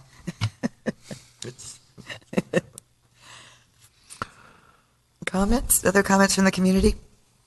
I know we're kind of dragging this one on. So do we need to rewrite this lease up and look at it before we approve this? Would that be the thing to do right now? What we're seeking is direction on the council as to what the key terms would be. We would then draft that lease, we'd negotiate with the Yacht Club, and then we'd bring it back to you for approval, for review and approval. I think the value of everything is just going to go up. It's just going to multiply as the years go on. As we're seeing with the property taxes that have just gone up, and everybody's talking about it. They're talking to us about it, at least me. That's just going to multiply into the future. So we got to accommodate for that in everything we do and every decision we make. Including this one. There's hundreds and hundreds of people at this yacht club in the summertime. In wintertime, it's not so busy, so kind of makes up for that. But to process the waste and the trash and water costs and plumbing throughout the town, exponentially, it's gonna grow. But so they pay but there's no property tax on that. No, it's a city-owned facility, and if it wasn't a nonprofit, then there could be a possessory. I think they call it possessory interest tax, or they used to call it that. But to my knowledge, there would be no tax because it's a nonprofit. So they don't pay for sewer or salt water or anything. Well, they have to pay any costs associated Because all that stuff's on a property tax bill. Well, and that'll be an issue that I'll be addressing with you during the new budget. So the people of Avalon are basically paying for that? Is that the property owners of Avalon? I would certainly hope not, but I'll have to find that out. I think that's something important that we have to find out because everybody's property, their waste. In my familiarity with cities throughout California, it's not placed at a year-end bonus number, but that doesn't mean that we have to be the same as them. But I think it's something that we may want to look at and look at what resources it would take to do it ourselves. But that's not for tonight. That'll be an issue later in the budget process. But certainly they should be paying any costs associated, whether it's electric, gas. They should be paying for sewer, water. They pay to SCE, I would assume, and so all of those things, and we'll verify those. Yeah. If they don't have a tax bill, they wouldn't be on them. I wouldn't think. Okay, well, we can always generate a bill. we will generate the bill. Okay. So we're talking about the term of the lease, increases perhaps in the visitations and that kind of thing. What we just mentioned. Is there anything else? And I don't know, Cindy had said the CPI, but the 1%, that didn't sound like much. Well, the CPI increase on the rent for sure. Yes, yeah. Mm-hmm. And I think, you put CPI on the donations, they'll eventually catch it. It'll grow. When we get back to hyperinflation. But there needs to be an endeavor so that, that those donations pretty much stay static, I would think. I think we need to have an imperative that we have it in there. That we get it going, that it's there. And I'd like to see the rent go up. Definitely like to see the rent go up. I mean, it's certainly not going down anywhere else. I mean, you look around us, all the people around us, our rents are going up. We've dealt with this ourselves with the city. Everything else is going up. I mean, would you want to negotiate with them a little bit and see if there's something could be done about the rent? I understand rent, that the CPI, the term or visitations, expanding the visitations would be issues. The CPI on both contributions and the CPI on rent, and those are, I understand, are the issues that you've raised. Yes. Yep. That pretty much directed. So directed.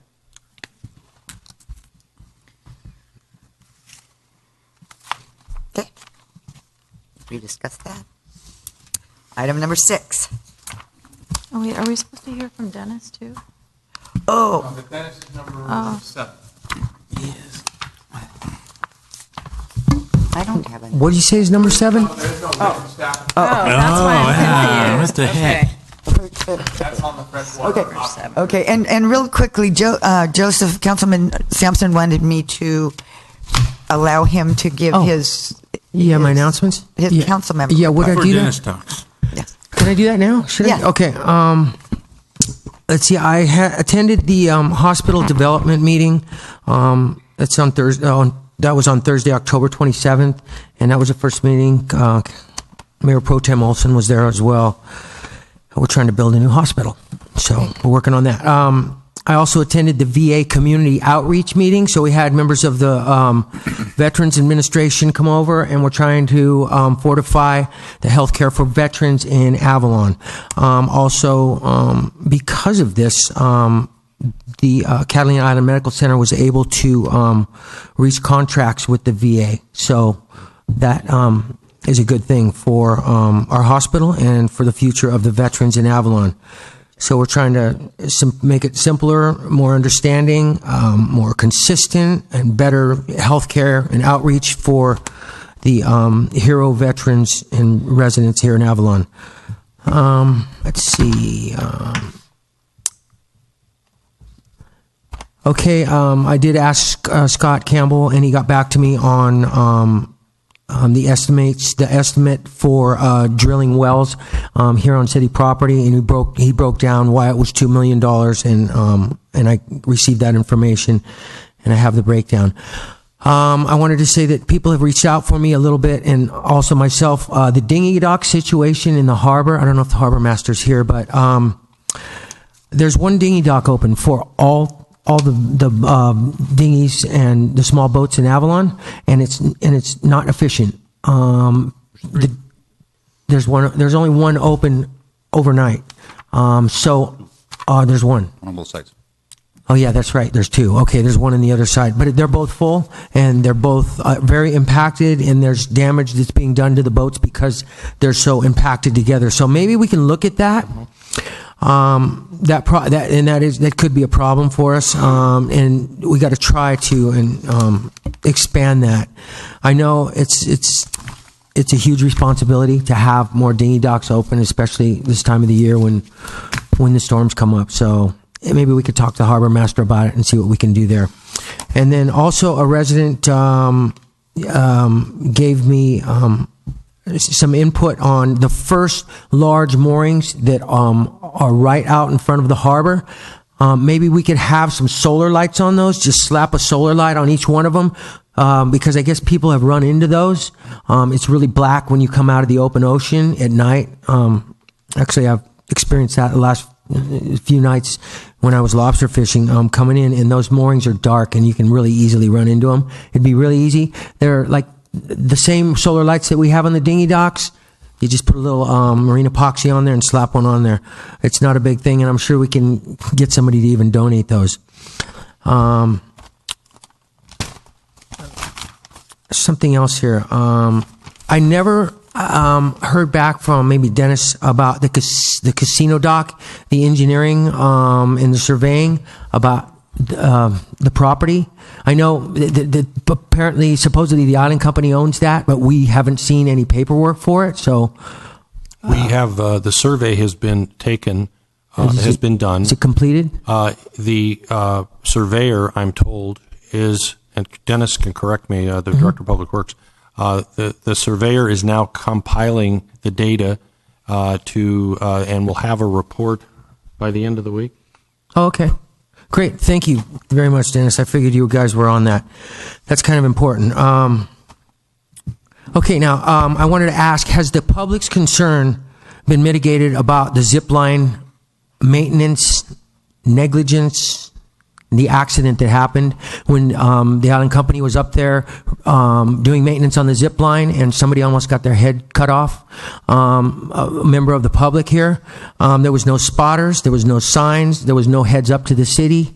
It was a bad thing to do, and somebody almost died because of that. Now, I want the general public needs to know exactly what's going on when there is a public road open to the public and there's maintenance going on, and it's something that endangers the public. So I want to make sure that did you guys reach out to the Island Company on that and let the accident, and I'm not answering. It's a private road, but it's open to the public. It is a private road, and I am sure that based on what we understand to be the facts of the road, that they're going to be reevaluating road closure conditions up there because the person who was injured happened to be someone who we know in our city. It could have been anyone. Yeah. And it was a bad decision to do the maintenance on that because, when we do maintenance in town, there's cones, there's flags, there's spotters, there's and we gotta take a lesson on this one because we don't want this to happen to us.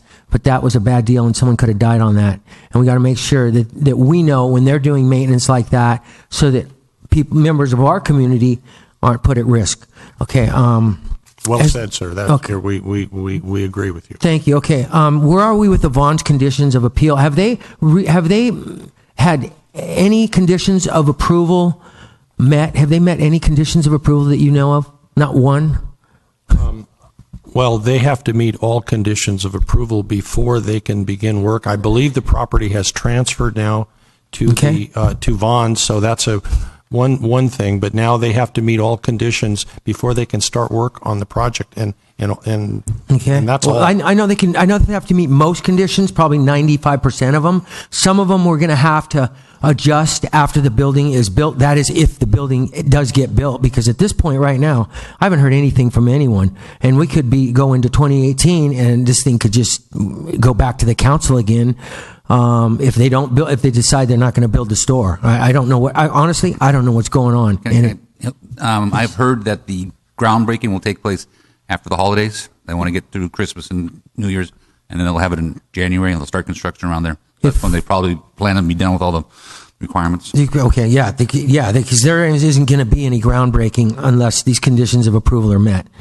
And we're not doing this groundbreaking thing again until they come up here and we have the papers in front of us and we know that the conditions of approval are met and the people have their windows, because I've heard they're starting to back out of this whole window thing, which I made it very clear when we approved this project.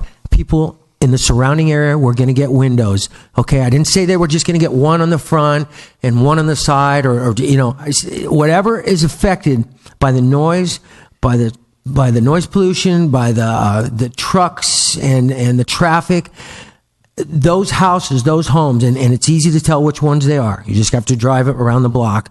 Those people need to get windows, because Vaughn's is starting to back out on that. Sir, if I may, we have told Vaughn's that Mr. Carlos Illingsworth, who's their public affairs person, we have told them that it's their responsibility to satisfy those people who are in the affected area, and that is the condition as we understood the council to have approved. Yes.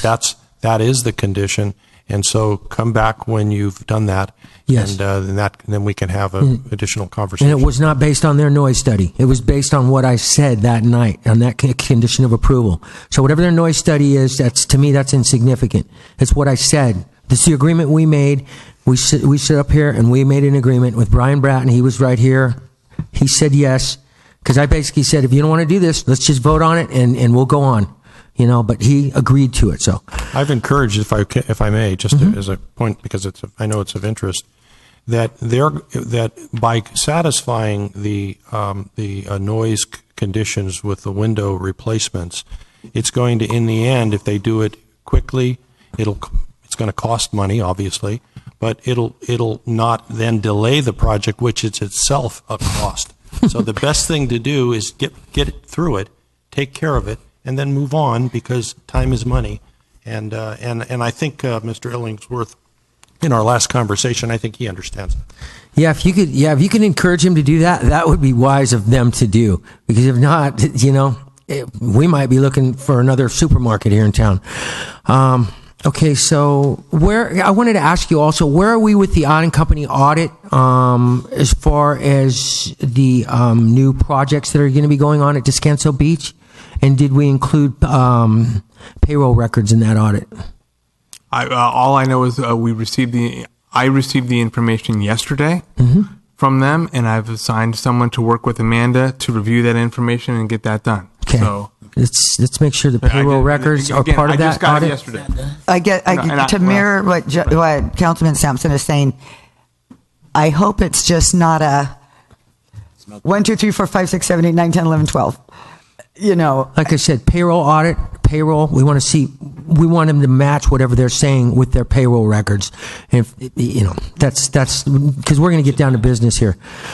Okay, one other thing, I did attend the e-bus training and discussion on the quality assurance of our buses, and I do request that the City of Avalon purchase an extended warranty for the life of the buses. Okay, because we're doing a lot of warranty on those buses. There's a lot of warranty work being performed on the buses. We love the buses when they're running. We hate them when they're not, but that's okay because we're keeping them on the road. In the spirit of sustainability, a cleaner environment, the city is going above and beyond to keep these buses on the road. So we got to make sure that League of California Cities knows that we're sinking a lot of investment into these buses for the spirit of the cleaner environment. So it's a good thing, and I'm into the buses, and it seems that we came to some better terms with the manufacturer. So I think we'll be able to keep the buses at this point. So, and it was a good training course. Everybody was here that has anything to do with the buses, the drivers, the mechanics, the people who work in the offices, and we got to air and vent all of our concerns about it. And I was there as well. So, and then there's one last item. Wait, but let's go back to the warrant. So I guess the question would be, do we know how long the current, somebody knows how long the current warranty is and what it would cost for those extensions? Because that would have to be a budgeted item. Exactly. So, well, I thought I understood you to say that they would give us an extended warranty because of the extensive work that we've had to do. And that's what I thought. I think, you know what? I didn't negotiate that, but now that we've aired this information, maybe we should go back to them and ask them about this extended warranty. I'm just saying, if these buses are going to be kept on the road, we need a warranty on them, and we need their guys, their experts to come over, because this is a technology that's new, and it's not something that is something that our mechanics can do, but they need guidance from the experts that engineered these buses. This is some really high-tech technology we have here, and it's a good thing. Wow.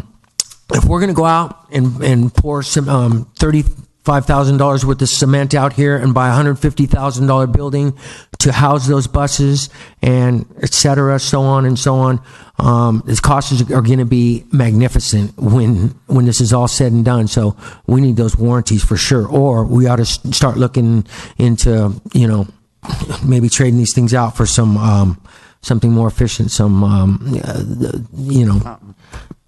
maybe some gas, some different types of low output fuel that doesn't cause a lot, like our trash trucks. That's really, those things are really quiet and they're really clean burning. Okay, the last thing I want to mention is I've had some problems, and I'm glad Mr. Budrovich is here, because I'm going to bring this forward, because it's very concerning to me that I've had some calls from people around that cannot make camping reservations, because what's going on is when you go on the Reserve America website, that is for Little Harbor, Blackjack, Shark Harbor, and a few other Parsons Landing. When you go online, it says all sites will be closed from 4/1/17 to 12/31/17. I've made phone calls, I've talked to people about this, and I have no answers for it, which means all the campsites on Catalina are closed. You can't book a site. I went on last night to try to book a site. You can't book a site. I've had 3 people call me this week and say, "Hey, how come we can't book my vacation for Catalina this summer?" And these are people that would buy food here. They would come over on the boats. They'd use our boats. They'd use our transportation. Some of them would use hotels the night when they arrive, or the night after they're done with their camping trip. Maybe they won't. But you know what? This is something that just affecting the visitors here on Catalina, and I want to get to the bottom of this because I've made a few phone calls. I'm going to start writing emails tomorrow about this to get to the bottom, because this is the disconnection between Reserve America, the Santa Catalina Island Company, and the Catalina Island Conservancy. Nobody has an answer. Okay, they just received $1.5 million. The Conservancy did. That's county money. That's county taxpayer money. This is money that is if these campsites are available, great. I mean, we're bringing more people over here, so I'm really concerned about this, and I'm telling you in public because I want an answer for it. It's not right. And they don't tell you why. They tell you to call the Isthmus up. When you call the number that's listed for the Isthmus, it just says, the people say, well, we don't really know right now. We're trying to figure this out right now. Anyway, that's it for my announcement. Sorry it took so long, but I think these were pretty important things that I had to... And I'm sure Tony heard it, and I'm sure the Conservancy and the Island Company, so maybe they can get an answer to that if that's and then we'll definitely announce that in public that the campsites are open and you can make your book your reservations for your vacation on Catalina Island next summer, which is kind of important to have. Yeah, it is. Okay, great. Thank you. That was very thorough. Yes.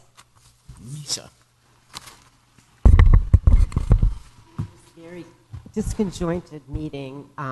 You've already voted on the consent calendar, and I missed the opportunity to speak earlier, but I just want to go on record as being opposed to the color of the fence that is at 107 Pebbly Beach Road.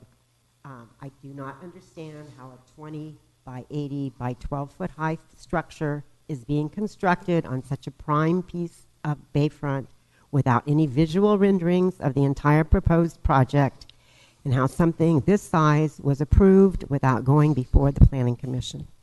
Thank you. Thank you for your comments. Okay. Item number 6. Take it away, Dave. Thank you, Mayor and Council. The item subject is California Public Utilities Commission request to urge and facilitate support for city SCE cooperation on state grant application for sustainable year-round freshwater supply and for immediate and longer-term relief from drought designation for Avalon water users.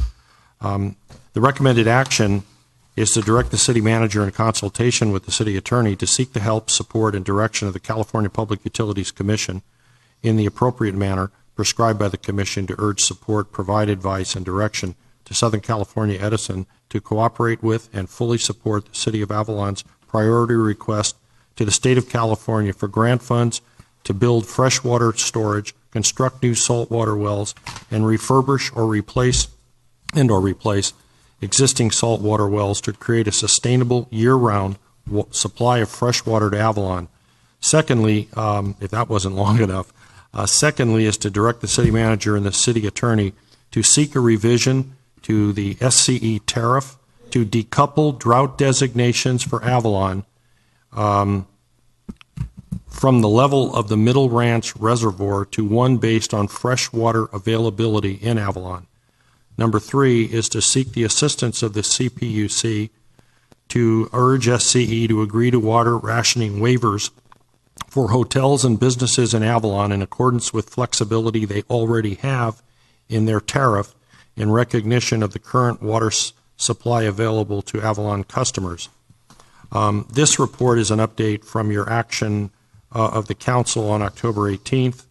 The city council did instruct the staff to bring to SCE questions regarding immediate relief for businesses and laundry areas, and I did communicate with Southern California Edison. I did receive, if it was today or maybe it was late last night or later yesterday, a response that I believe I forwarded to you. We believe that the time for action is now. We're not asking the City Council to file a formal complaint with the Public Utilities Commission. I think the City Attorney can say if he varies or disagrees. What we're asking is for their assistance. Just as people from Southern California Edison can go individually to members of the City Council and plead their case, the California Public Utilities Commission is their City Council. And so just as people who want waivers from water in Avalon, who are building things and want waivers, go to the PUC, why would it not be of value, not to badger anyone, but simply to ask for their assistance as the regulator of the utility to work with us cooperatively, collaboratively, to come up with solutions that will address immediate and near-term and longer-term needs. I will say that I did request a copy of the Water Master Plan from Southern California Edison. Water providers in cities throughout California have them. Now, it may be that everyone is busy, but I did request it because I thought that might be informative to look at what their goals are for the water system in Avalon and on the island. And I'm not saying it doesn't exist, it's just I haven't gotten it yet. That would have been useful. How long ago did you ask for that? It's about a week. Okay. But urgent. It's an urgent issue, yeah. Yes, and there's no malice intended. This isn't mean-spirited. This is business. We think, based on the research your city attorney's done, Carollo's done, who's your engineer, that the steps that we're recommending are to help us collaborate with our utility to address serious issues that we have in the city that are resolvable with actions that they can take, we can take, work together to collaborate to take, and that's really the purpose of it, again, not to file complaints or be mean-spirited. So that's, the city attorney may have some comments he wishes to make in that regard. Again, the purpose is just of this item is to get council's approval to go ahead and set up meetings with the water division of the CPUC to discuss, to convey your concerns, to talk about the projects we want to do and the regulatory changes that we'd be seeking. And our contacts with the PUC have indicated, and we've already, the PUC is open to a meeting with us, and they think that would be beneficial to discuss if there's any change in any regulatory in a tariff. It would be good to have those discussions rather than just seeking something, forcing it or demanding it. But the PUC is open to having those meetings with the city. I just got the email. Because this is such an urgent. At 3:00 today. Because this is such an urgent matter, in the spirit of what the community needs, if you are getting flack for being a strong leader and a community member, I'm talking to you, Mr. Jenkins, that's just out of line as far as I'm concerned, because we're the community leaders and we're giving you the authority to go after a solution to this. So if somebody's trying to back you down for your aggressiveness on how you're playing this out, because I know you're a gentleman in every way, shape, and form, but that's wrong. Okay, so as far as I'm concerned, you have my approval to go after this aggressively in any way, shape, or form, and I know you're going to do it in a diplomatic way. If it was me, it would be a little bit different. But luckily, it's not me that has your job, because. But I'm telling you right now, we probably should be in a state of emergency right now. So I think if people are trying to downplay the situation we're in, then they're absolutely out of line and they're wrong. So I want to ask you another question. this proposal that we're looking at here, the last meeting we were discussing some of the different ways that we would come to a solution for a water problem. And are we just basically going to put all these things on the table for right now, and then we're going to decide where the grant money comes from in order on how to pay this? Is that what we're doing? At your last meeting, one of the things that Mr. Hunke reported, one of the things you instructed us to do is to assist residents, people of the community who are seeking waivers. The SCE did, Mr. Lawrence did, provide us with the forms for a waiver both in English and Spanish. Mr. Hunke and his staff will provide that assistance. So that's great. And, great.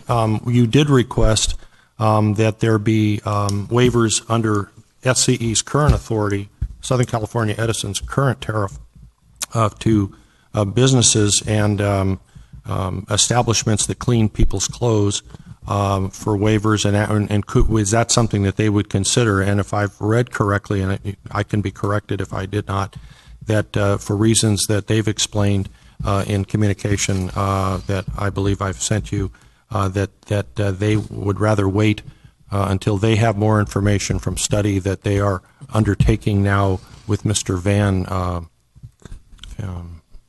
Franzel, Mr. Val Franzel, out of Northern California. Val Franzel. And but to your last point, your last question, we would like the help of, as people go to you as a city council and seek help, and sometimes dealing with us when when we have our own thoughts and things, is that we think that there might be a real value to have the CPUC. I've dealt with them. I've worked with them before on issues in other places. I found them. They're not going to be beating on my head or anyone else's head, but I think they are good facilitators because they are the regulators, and they can be good facilitators for both of us to have conversations on the important things that you've and the community has expressed, and those are outlined in the recommendations that we have here. It's put into those 3 recommendations. We do have representation from Southern California Edison. Ryan, is this the time? Do we want to, let's have Ryan see if he's got anything he wants to say first, then we'll talk, and then if we end up with a dialogue Let me just ask a quick question, though, first, because it will be an opportunity for Edison to respond. There are members of the community, and including myself, that would like to know specifically what is the disconnect between the city and Edison? Where is there not agreements and alignment? Because that's what we're asking the CPUC to get involved in, is we're asking the CPUC to tell Edison to do what we want to do. So I would like to know, where is the disconnect? Well, good evening. My name is Ryan Stevenson. I work for Southern California Edison in the Regulatory Affairs Department.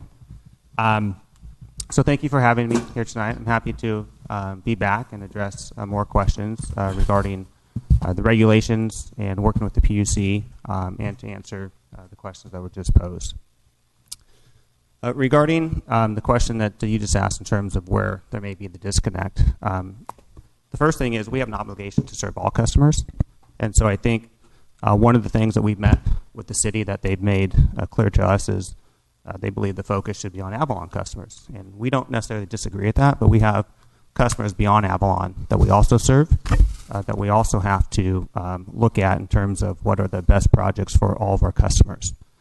Conceptually, we've agreed with the city on the projects that they've presented to us in terms of enhancing desalination, adding storage, and we're going through a process conducting studies to further assess those technical aspects of those projects along with the cost effectiveness of those.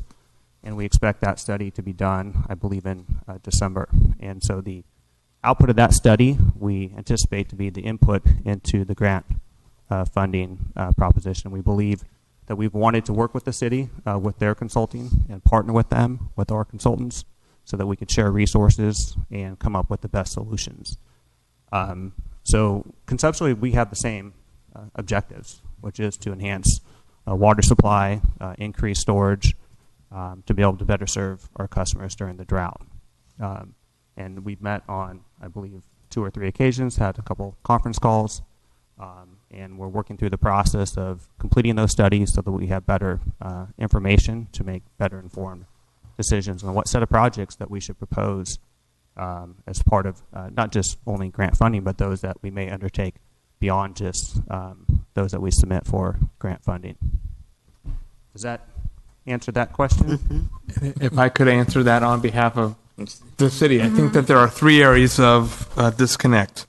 The priorities over project, which is what Ryan mentioned. The city believes that when these projects go forward and we apply for funds, that the projects that serve 90% or 95% of the residents of Catalina Island should be given priority over projects that may not benefit Avalon residents. So that's not really a disconnect, it's just a disagreement in terms of characterization of the projects. We want to make certain Avalon goes first. The second is we believe that we've already identified the projects, the well rehabilitation, the well, getting more wells and large storage projects. We're ready to go forward with those specific projects. Edison is still studying those projects. And so there's a delay there of, now it's going to be at least 2 months before. And the big area that we did not, that was not mentioned is the city's view that there are regulatory changes that can immediately be done right now in terms of the desal plant can be utilized to produce enough water to serve current needs of Avalon, and the drought restrictions could be, waivers could be granted. Edison is not willing to do that. In addition to that, we believe that the tariff should be revised to reflect the capacity of the desal plant and not be based on the level of Middle Ranch, because that's not really relevant anymore. It may be relevant, but that's not the critical. That's not the critical issue in terms of looking if you can serve water through desal, and there's no water at Middle Ranch, then the tariff should be based upon the worst case scenario. How much desal can you produce? And they should be revised to reflect that, and not be solely based on the level of Middle Ranch, which is where they are right now. So those are the areas of, I'm not going to say disconnect, because I think we understand our positions. I think they're areas of disagreement. Thank you. Would you agree with those? I would agree that there's some disagreement, I guess, if you want to call it disconnect, regarding the first 3, I think Scott mentioned.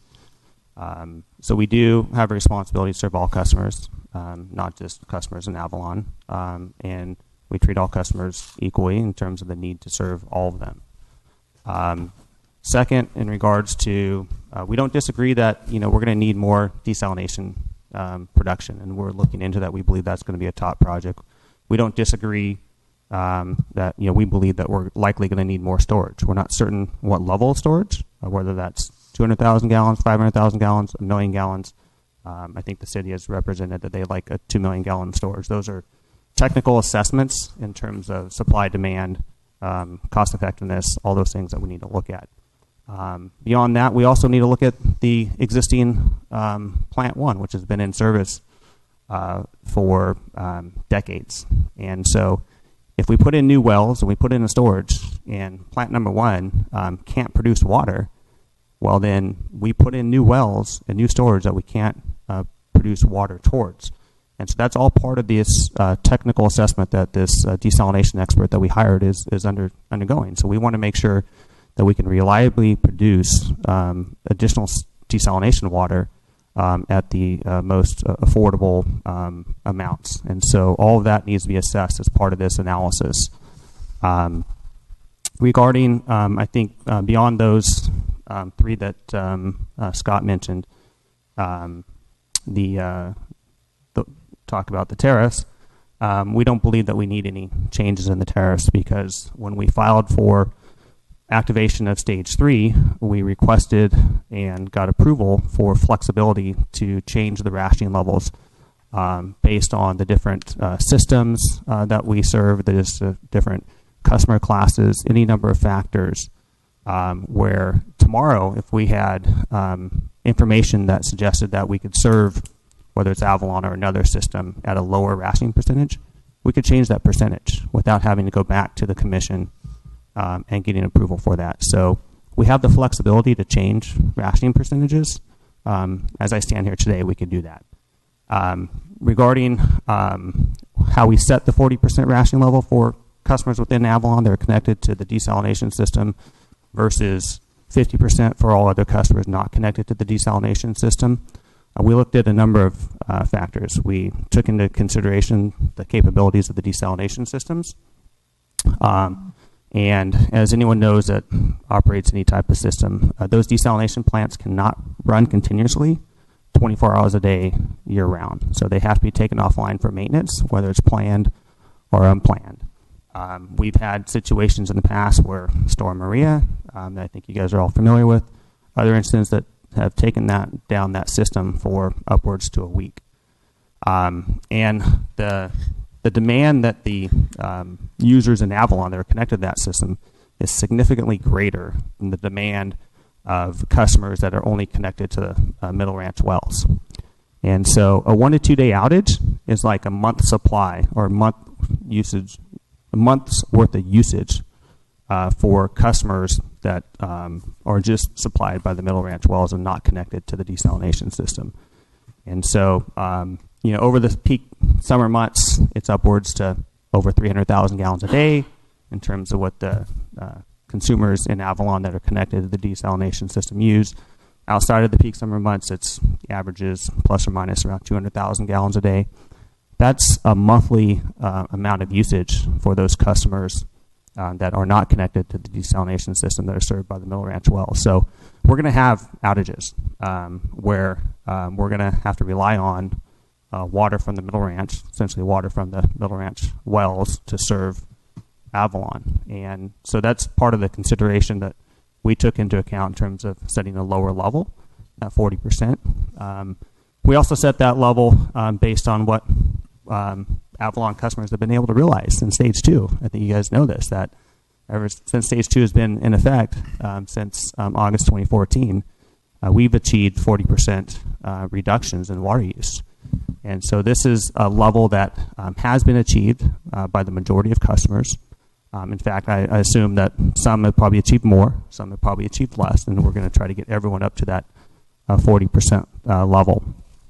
So these are kind of some of the number of factors that we took into account in terms of how we set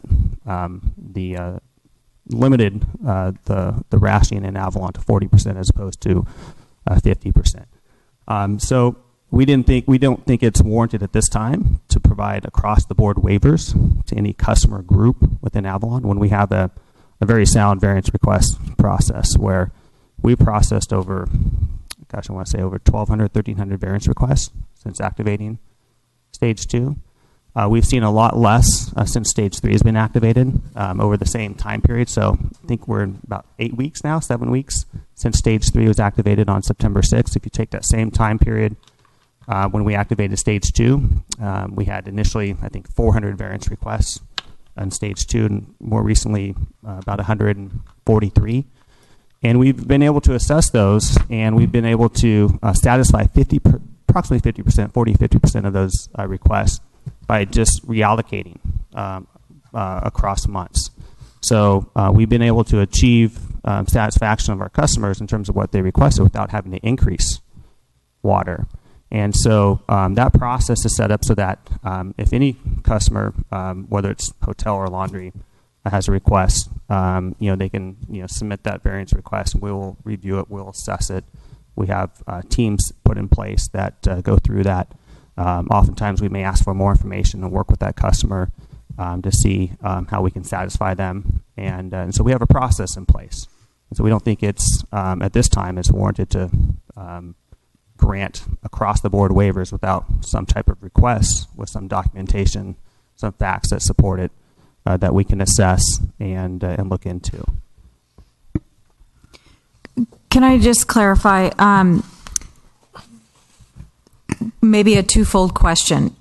The agreement to purchase desal Unit 2 was to keep us out of Phase 3. So that was the basis for us, the city, pitching in $500,000 and doing that also in accordance that Supervisor Kanabe wanted the city to participate equally. So, well, not equally, but also participate. So the council agreed to put the money into purchasing desal Unit 2, which was supposed to keep us out of Phase 3.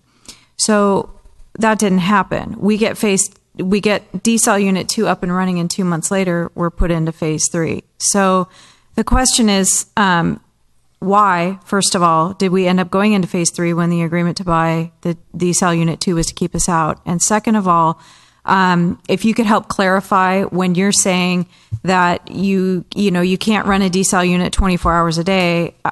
It's my understanding that Edison can run either Plant 1 or Plant 2 independent. So if you have to take Plant 1 down for repairs and you're running Plant number 2, then you're really not running both plants 24 hours. So could you help understand? Yeah, that's a good question. Let me address the last one first. Okay. So there are many factors that could take the desalination system offline, Plant 1 and Plant 2. Yes, there are planned maintenance activities for Plant 1 and Plant 2 where you can, let's say, take Plant 2 down and operate Plant 1. There are other events like, let's say, a power outage. Both plants go offline, and you can't just flip a switch and produce water into the system. There's a number of startup activities that have to be done that take several hours to do, and testing to ensure that the water that's before it goes out into the distribution system meets all the requirements. There's also seawater wells, pumps that can go out, and so if we're not pulling water into those plants, both plants can go offline. We had the Storm Maria, where we had high turbidity levels that shut down that plant for about 5-6 days. We've had algae blooms that clog up that system, and so both plants go offline. And so there will always be potential situation where the whole system will go down and be offline for a couple of days, if not longer, as we've experienced over the last few years. Does that answer that last? Yeah, that does. I didn't realize that could be. I didn't think about the seawell or the wells Seawater and the wells. algae blooms and all that. So that helps a lot. Thanks. The first question was, when we entered into when Edison decided to purchase, install the desalination system, Plant number 2. The agreement was that there was not an agreement that it would forever not get us into Stage 3. It was to defer and potentially avoid Stage 3. But the agreement never spoke about not going into Stage 3 if conditions worsened. And conditions did worsen. And the reason why we activated Stage 3 is because we're at kind of an unprecedented situation with the water level in the Middle Ranch Reservoir. As of last week, it was at 125 acre-feet, which is the lowest recorded value that we've seen since the drought in the mid to late 1970s.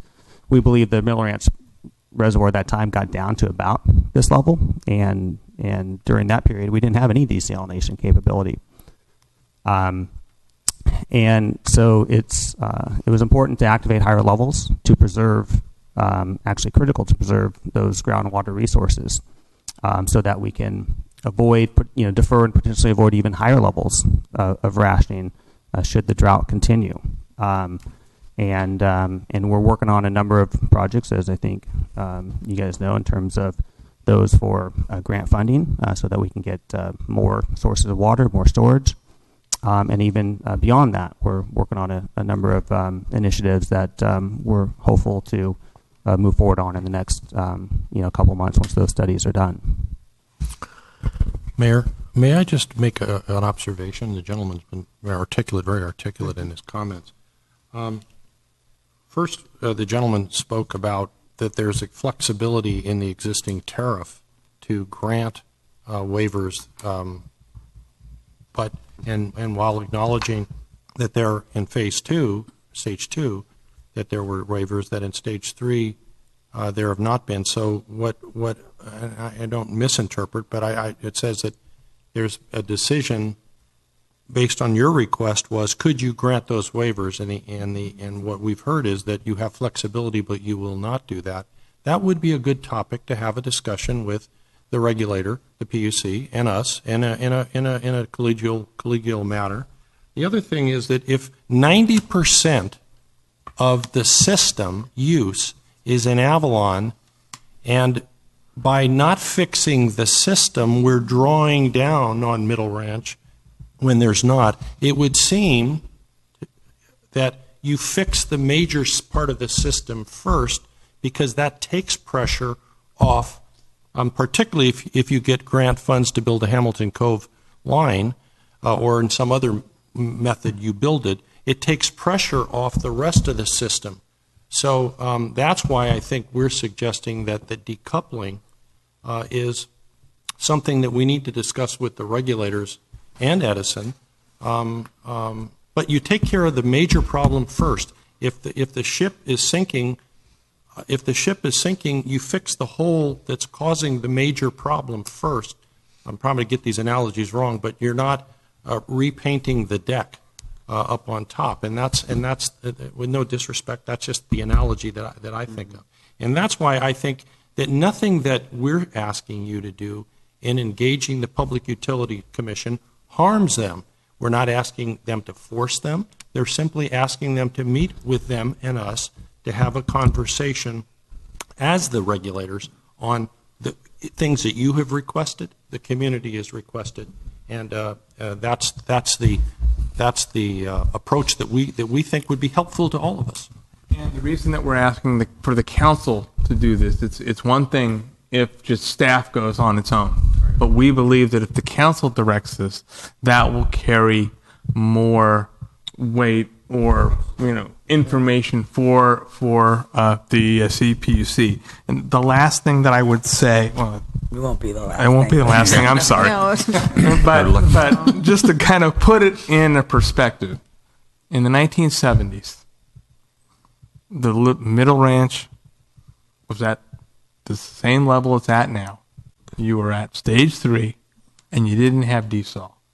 Now you have desal, and you're still at stage 3. It seems to me, to us, that for regulatory speaking, you've got the desal plant. We understand that there may be temporary times when it has to go out. Right. But it should be used to provide water. It can be provided. The city paid for that water. The county, negotiations right now for the county's $500,000. The plant has the capability for producing the water. It should be used. Madam Mayor? Yes.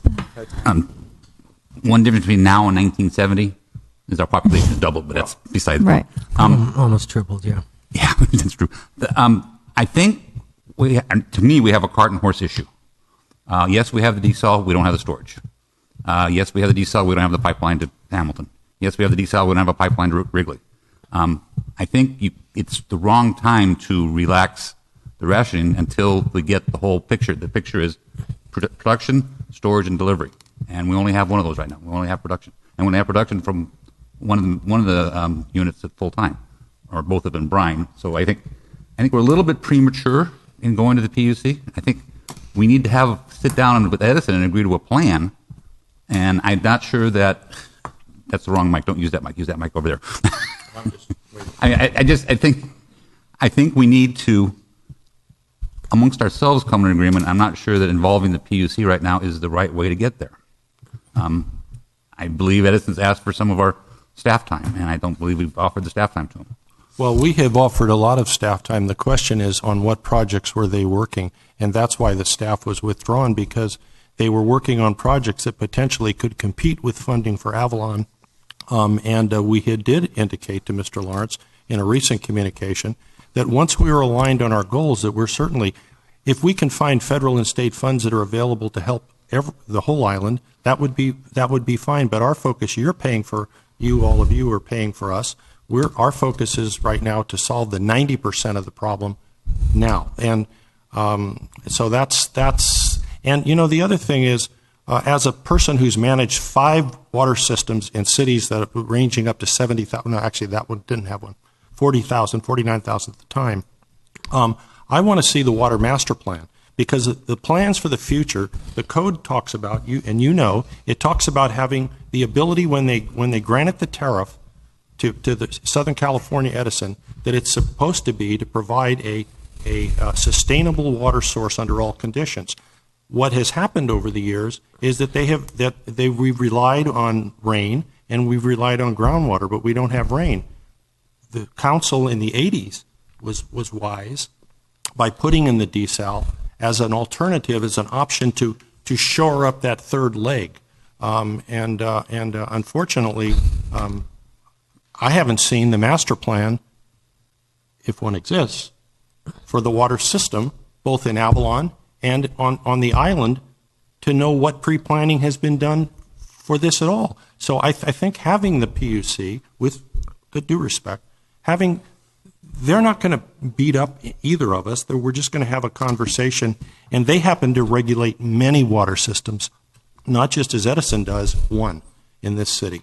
So I think they have a broad familiarity, broader than I have, broader than they have, and then they might be able to help us. So I think, again, the PUC can be a real help to us and them without filing a complaint, without being mean, or they can be a help in facilitating with us, just as you might bring in a facilitator, because businesses are closing, although we're non-peak season now. Businesses have closed, property, people aren't renting. Maybe we're in the slow season again, but if we come a year from now, we're going to be in the peak again, or, well, not a year from now, 6 or 8 months we'll be in the peak. And hopefully we will have had a solution. They've had a lot of time to come up with solutions, and frankly, they haven't. And I don't mean that in a mean spirit. I just mean that as a fact. Because otherwise, why would we be here with an ocean full of salt that could be desaled? Let me ask you a question, Mr. Stevenson. You're speaking about the 2 desalination units, the new one, and then we have an old one that's decades old. It's kind of a dinosaur, correct? Now, it probably doesn't burn fuel as efficiently as the new one, and it probably doesn't put out water as efficiently as the new one as well, correct? I think generally that those statements are generally accurate. Just because it's older and it's older technology, and the specs on plant number 2 is supposed to be more energy efficient in terms of the input, the required input to operate it. It can produce more in seawater mode in total than what plant number 1 can. I think plant number 1 though has a little bit more flexibility in terms of how it's constructed with the different trains, of taking certain trains off and increasing, decreasing, ramping up, ramping down production. So in certain cases it has greater capabilities. I guess in other cases it may not have as much capability. So I appreciate you expressing your concern or your attention towards the fact that that is an older unit and there's potential for that unit to possibly fail. I mean both units for that matter. And as we've seen, our power goes out from time to time.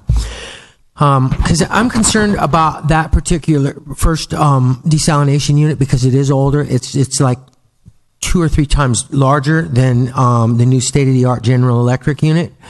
And I'm concerned, are we going to need to replace that in the future, do you think, or possibly put in a third unit? What would the option be, to replace the old one or to put in a new one? And replace. I believe that's being analyzed right now as part of the expert that we hired. Okay. Who's an expert in desalination to assess just what you spoke about okay. in terms of how we can get more desalination production out of that total system. what, if any, improvements need to be done on plant number one, or like you mentioned, maybe there's another option where you mothball plant number one and you put in a completely different system. Okay. So that's all being assessed as part of this analysis. Okay, my concern is also, because Ole mentioned there's three, or Mayor Pro Tem mentioned there's a three-stage, there's production, storage, and delivery, and he said we only have one of those. I don't even think we have one of those. Production would include the saltwater wells that we draw water to feed the desalination units, and then there's also the brine discharge as well. And it seems to me that the permitting process for drawing the water out and for discharging the brine are both not complete, correct? Actually, it's our view that, the brine is permitted for 2 plants operating on seawater mode. There are sufficient brine levels if they were not connected. The issue is the wells, there's not enough water. The wells aren't sufficient enough so that they can both operate. So if we did have the 2 desalination units running in sequence, we're okay and we're permitted to discharge the brine from those 2 units directly into the ocean, correct? Yes. Okay, so we're good there. So we can produce the water. The problem right now is we just can't draw it from the wells because the wells aren't. They're just a little decrepit, right? They're older, and we need to drill new ones, correct? It's actually is that both wells that currently exist are not producing enough water. So even if they were rehabilitated, we think you need more wells. Okay. To do that, and that's going to be permitting, and you're going to have to go through, that permitting process to get the new wells done. And is that we're in agreement on that? I'm sorry, Mayor, what's your question? Are we in agreement that we need new water wells? That's what you just said, right, Scott? Saltwater wells, yeah. Yeah. I believe conceptually we believe that we need more production. Seawater well production, whether that's new wells, enhancing the existing wells, increasing the pump size, increasing the pipe size. All that, again, is being assessed. And so conceptually, we agree with the objective, which is to get more seawater into those desalination systems. And I think there's just a few different ways to go about that, and that's all what's being assessed right now. Did the expert assess that? And he, in Currently depth? assessing it. All those things that you just mentioned. My understanding is that is going to be part of his report. Okay. Okay, I really appreciate that. And then I also appreciate common sense, which is a lot of us function on common sense because we're not experts I'm not an expert in anything, but I'm familiar with a lot of things and I know what it smells like when I smell it. And that's where I'm coming from because I have a lot of people asking me a lot of questions and I'm scrutinized at the highest level, and that's why we just pass that on to you. I believe we have, like Mayor Pro Tem Olson mentioned the last meeting, we have 9 million gallons of storage right up on top, and that also feeds Hamilton Cove. That's correct. We're talking about more storage, and I know you guys are revamping the Whitley storage area, possibly. Being assessed. Correct. Okay, that's being assessed as well. Rehabilitate it. Okay, cool. All right, it's good to know all these things. It's good to talk about it and know where we're going. But you got to understand where we're coming from. Is it as far as our community is concerned? We have a water shortage. A lot of people have. Our the businesses are suffering. There's development that's being held back because of the water shortage. We're concerned about people. Personally, I'm concerned that people don't have enough drinking water, and that's why I brought it to the council last time that we get a couple truckloads of water. And I do know how much it costs. I know a bottle of water costs more than if you would fill up a gallon in your tap. That's obvious. I just want people to have enough drinking water and not have to jump through hoops, come into the city hall, fill out a form, submit it to Edison. Edison looks at it, hands it back to you, says, okay, you can have another 10 gallons of water a day. Or they say, no, you can't have that water. Anyways, I just want people to have water. We got people that are afraid to use water. They're afraid to take a shower more than twice a week. Personally, if I didn't swim every day, I would have a problem with taking a shower every day between my son and taking a shower, shaving, washing my dishes, drinking water, doing our laundry. I mean, that's 15 gallons a day. Okay, that's a problem. That's a problem for a lot of people in this town, and that's why, if it was up to me, I would put us in an emergency situation right now. I think it's at the highest level of importance, and I think it's urgent that we get immediate relief for this water problem we have, as well as the conversation that we're talking about right now. This is really important. The long term. It would be easy to bring in a couple truckloads of water, no problem. But if we could somehow direct staff to go ahead and work with Edison, but now we're gonna see this guy Val Franzi. He's supposed to be the leading expert in this geographical part of the world. So, and I hear in some places one of the experts in the whole world. So one of the experts. So we'll see what he has to say. But in the meantime, we got to move forward with some of these things that we can hash out. And staff has to be directed on exactly where we want to move forward. And I think if we're having a problem drawing water from the ocean and feeding our desalination units, we got to start right there, because that's production. And who cares if we got storage and delivery if there's no production? That's the beginning of the line right there. And then we'll let Edison understand the state of affairs of desalination unit number 1, which is the older one. And we'll let them assess whether or not they want to continue to utilize that unit and rely on that for feeding the entire community of Avalon and our visitors. So, are you through, sir? Well, I was just going to say, I really don't understand what Edison fears in us going, all of us, going and speaking with the Public Utilities Commission on a non-complaint basis. I really don't, in the experience, I don't really understand that. I don't understand because there might be experiences that they have in their water division that would be useful to us, be useful to them. We have done studies. Corolla, for you, in advance of this, have done, and they, even with Mr. Franzel's, their consultant's report, it might be useful to facilitate that conversation with us.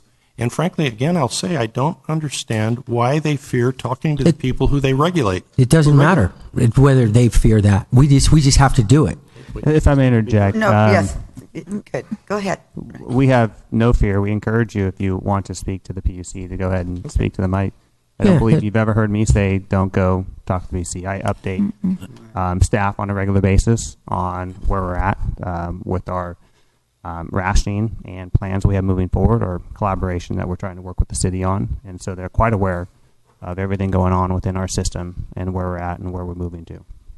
I guess, but I would wonder, have they've heard your side of the story, but have they heard our rationale for the approach we would like, where, let's get Avalon out of stage 3, and let's make, I don't think, maybe they know that dialogue that might be helpful for some rationale. They don't know it because we haven't told them. No, I know. So that's what we're trying to get to. But I do have a question, because the research specialist that you have and the Corolla report, is there benefit if Carollo and this gentleman Val Franzi get together? It seems as though, we were able to do this study pretty quickly. I don't know how long it took him.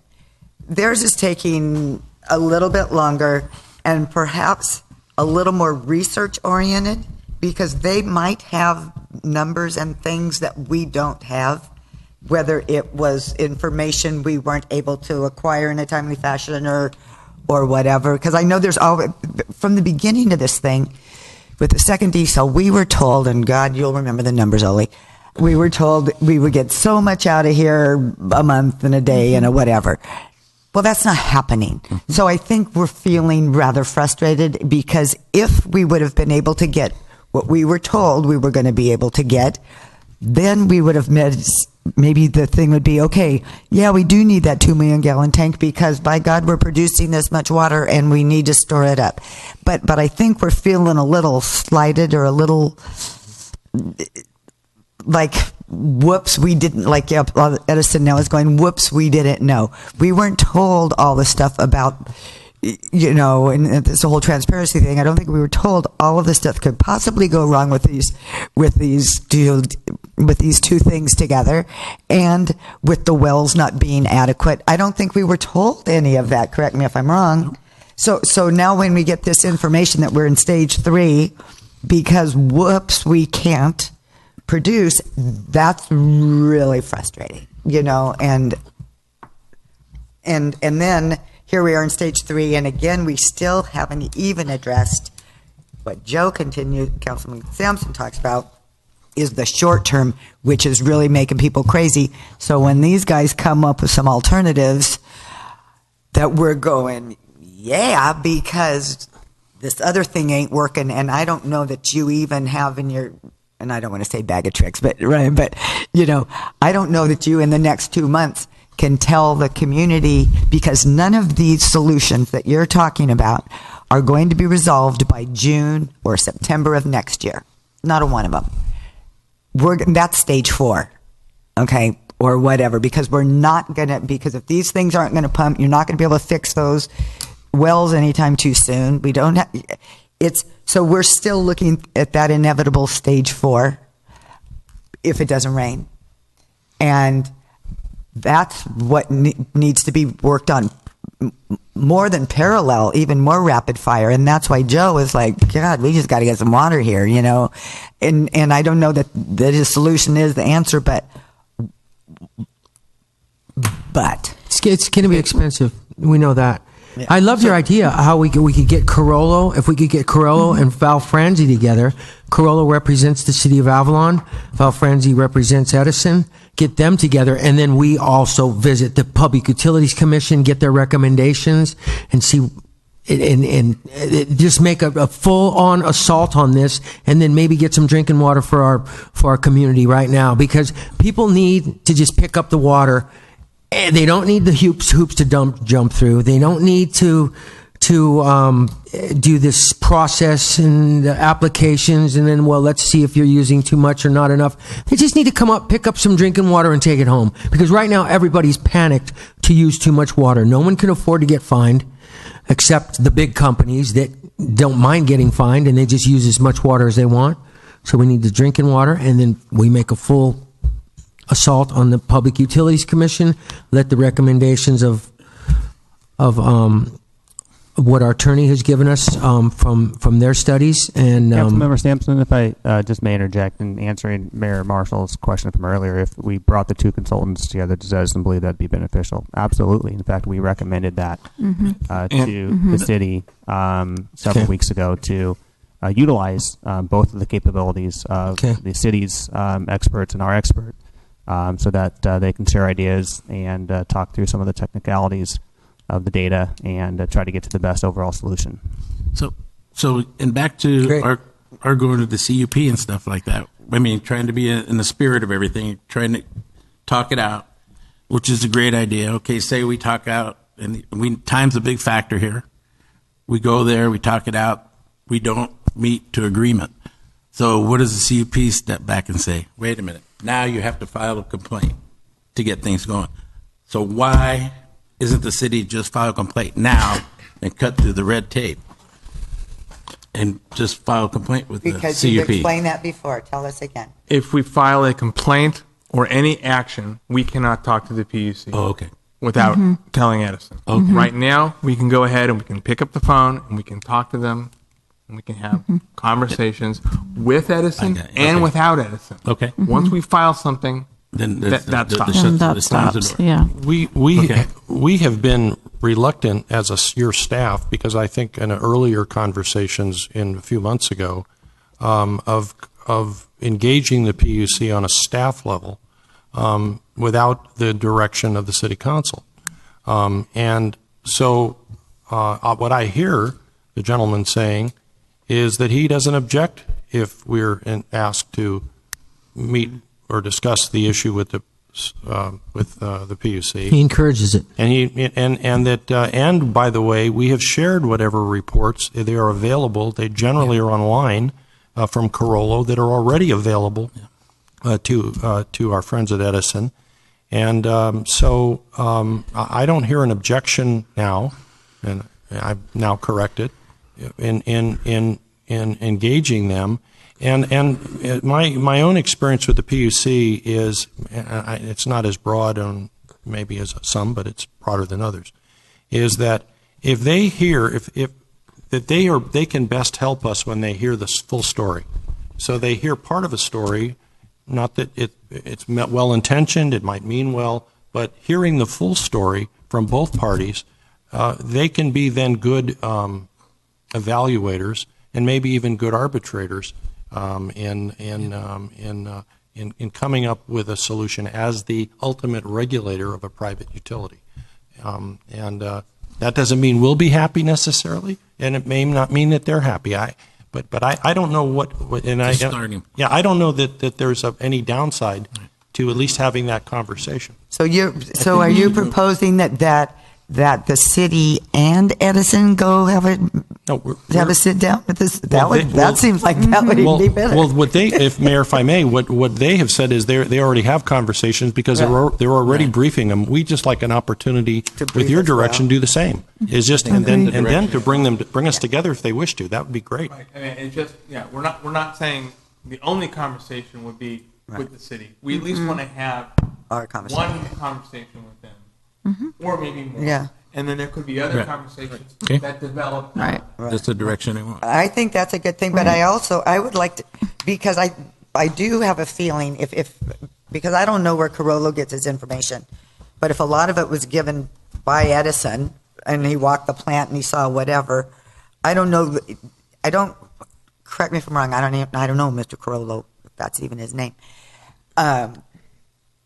Does he know the systems throughout the island well and that kind of thing? Okay, so what the Carollo report was, and it's a large company. It's one of the largest companies, and they do desal and wells all over. So the initial report arose out of the agreement with Edison to evaluate the production of the desal plant. Mm-hmm. And whether it met the conditions set forth in the agreement. And so they looked at several weeks of production, and they concluded that when it was operating as designed, it was producing the water, which was over 225,000 gallons a day. Right. In that analysis, though, they also looked at the wells, and they concluded that you could not operate both plants simultaneously because there's not enough water from the wells. So they went ahead and they did a thorough analysis based upon Edison documents of the capability of units 1 and 2 of the desal plant.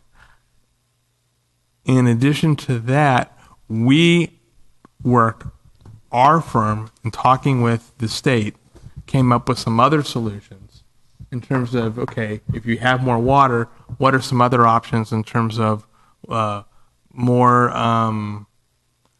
storage, pipelines to Hamilton, expansion of a desal, and council asked us to just retain Carollo to just give you some broad estimates as to what those figures would cost, and so we presented that at the last council meeting. We have not, and Carollo toured the city and toured the facilities in order to come up with those ballpark figures. But we have not engaged them to do extensive engineering and get it down to the penny. But, we would be happy, and we have made those reports accessible to Edison. I know I've given them the first Carollo report. The second one has been on the website. And so that's what the firm. But and again, it's a big firm. Right. Well, do you believe, Ryan, because you saw the report? I read the report. Correct. Okay. Do you believe that the research that your gentleman is doing will be much more elaborate, in depth, and accurate than what we receive from Carollo? I think the best way to characterize Corolla is very, very conceptual. And so it was a very short study, I think, based on their expertise with limited information over a short period of time. Some of those same projects, I'm sure, we're going to be looking at the exact same ones. And I believe that the analysis that our consultant's going to be doing is at a much lower level of detail with more data to come up with, hopefully, some really good options for us to go forward. Is there any benefit for a Carollo and a Frenzel to get together? Absolutely. We recommended that, I think, several weeks ago, that you get more experts together. Carollo is a very good firm, and if we can get some of their experts together with our expert, and they can share ideas and talk to different options, different constraints, different data analysis, that's only going to be helpful in our opinion.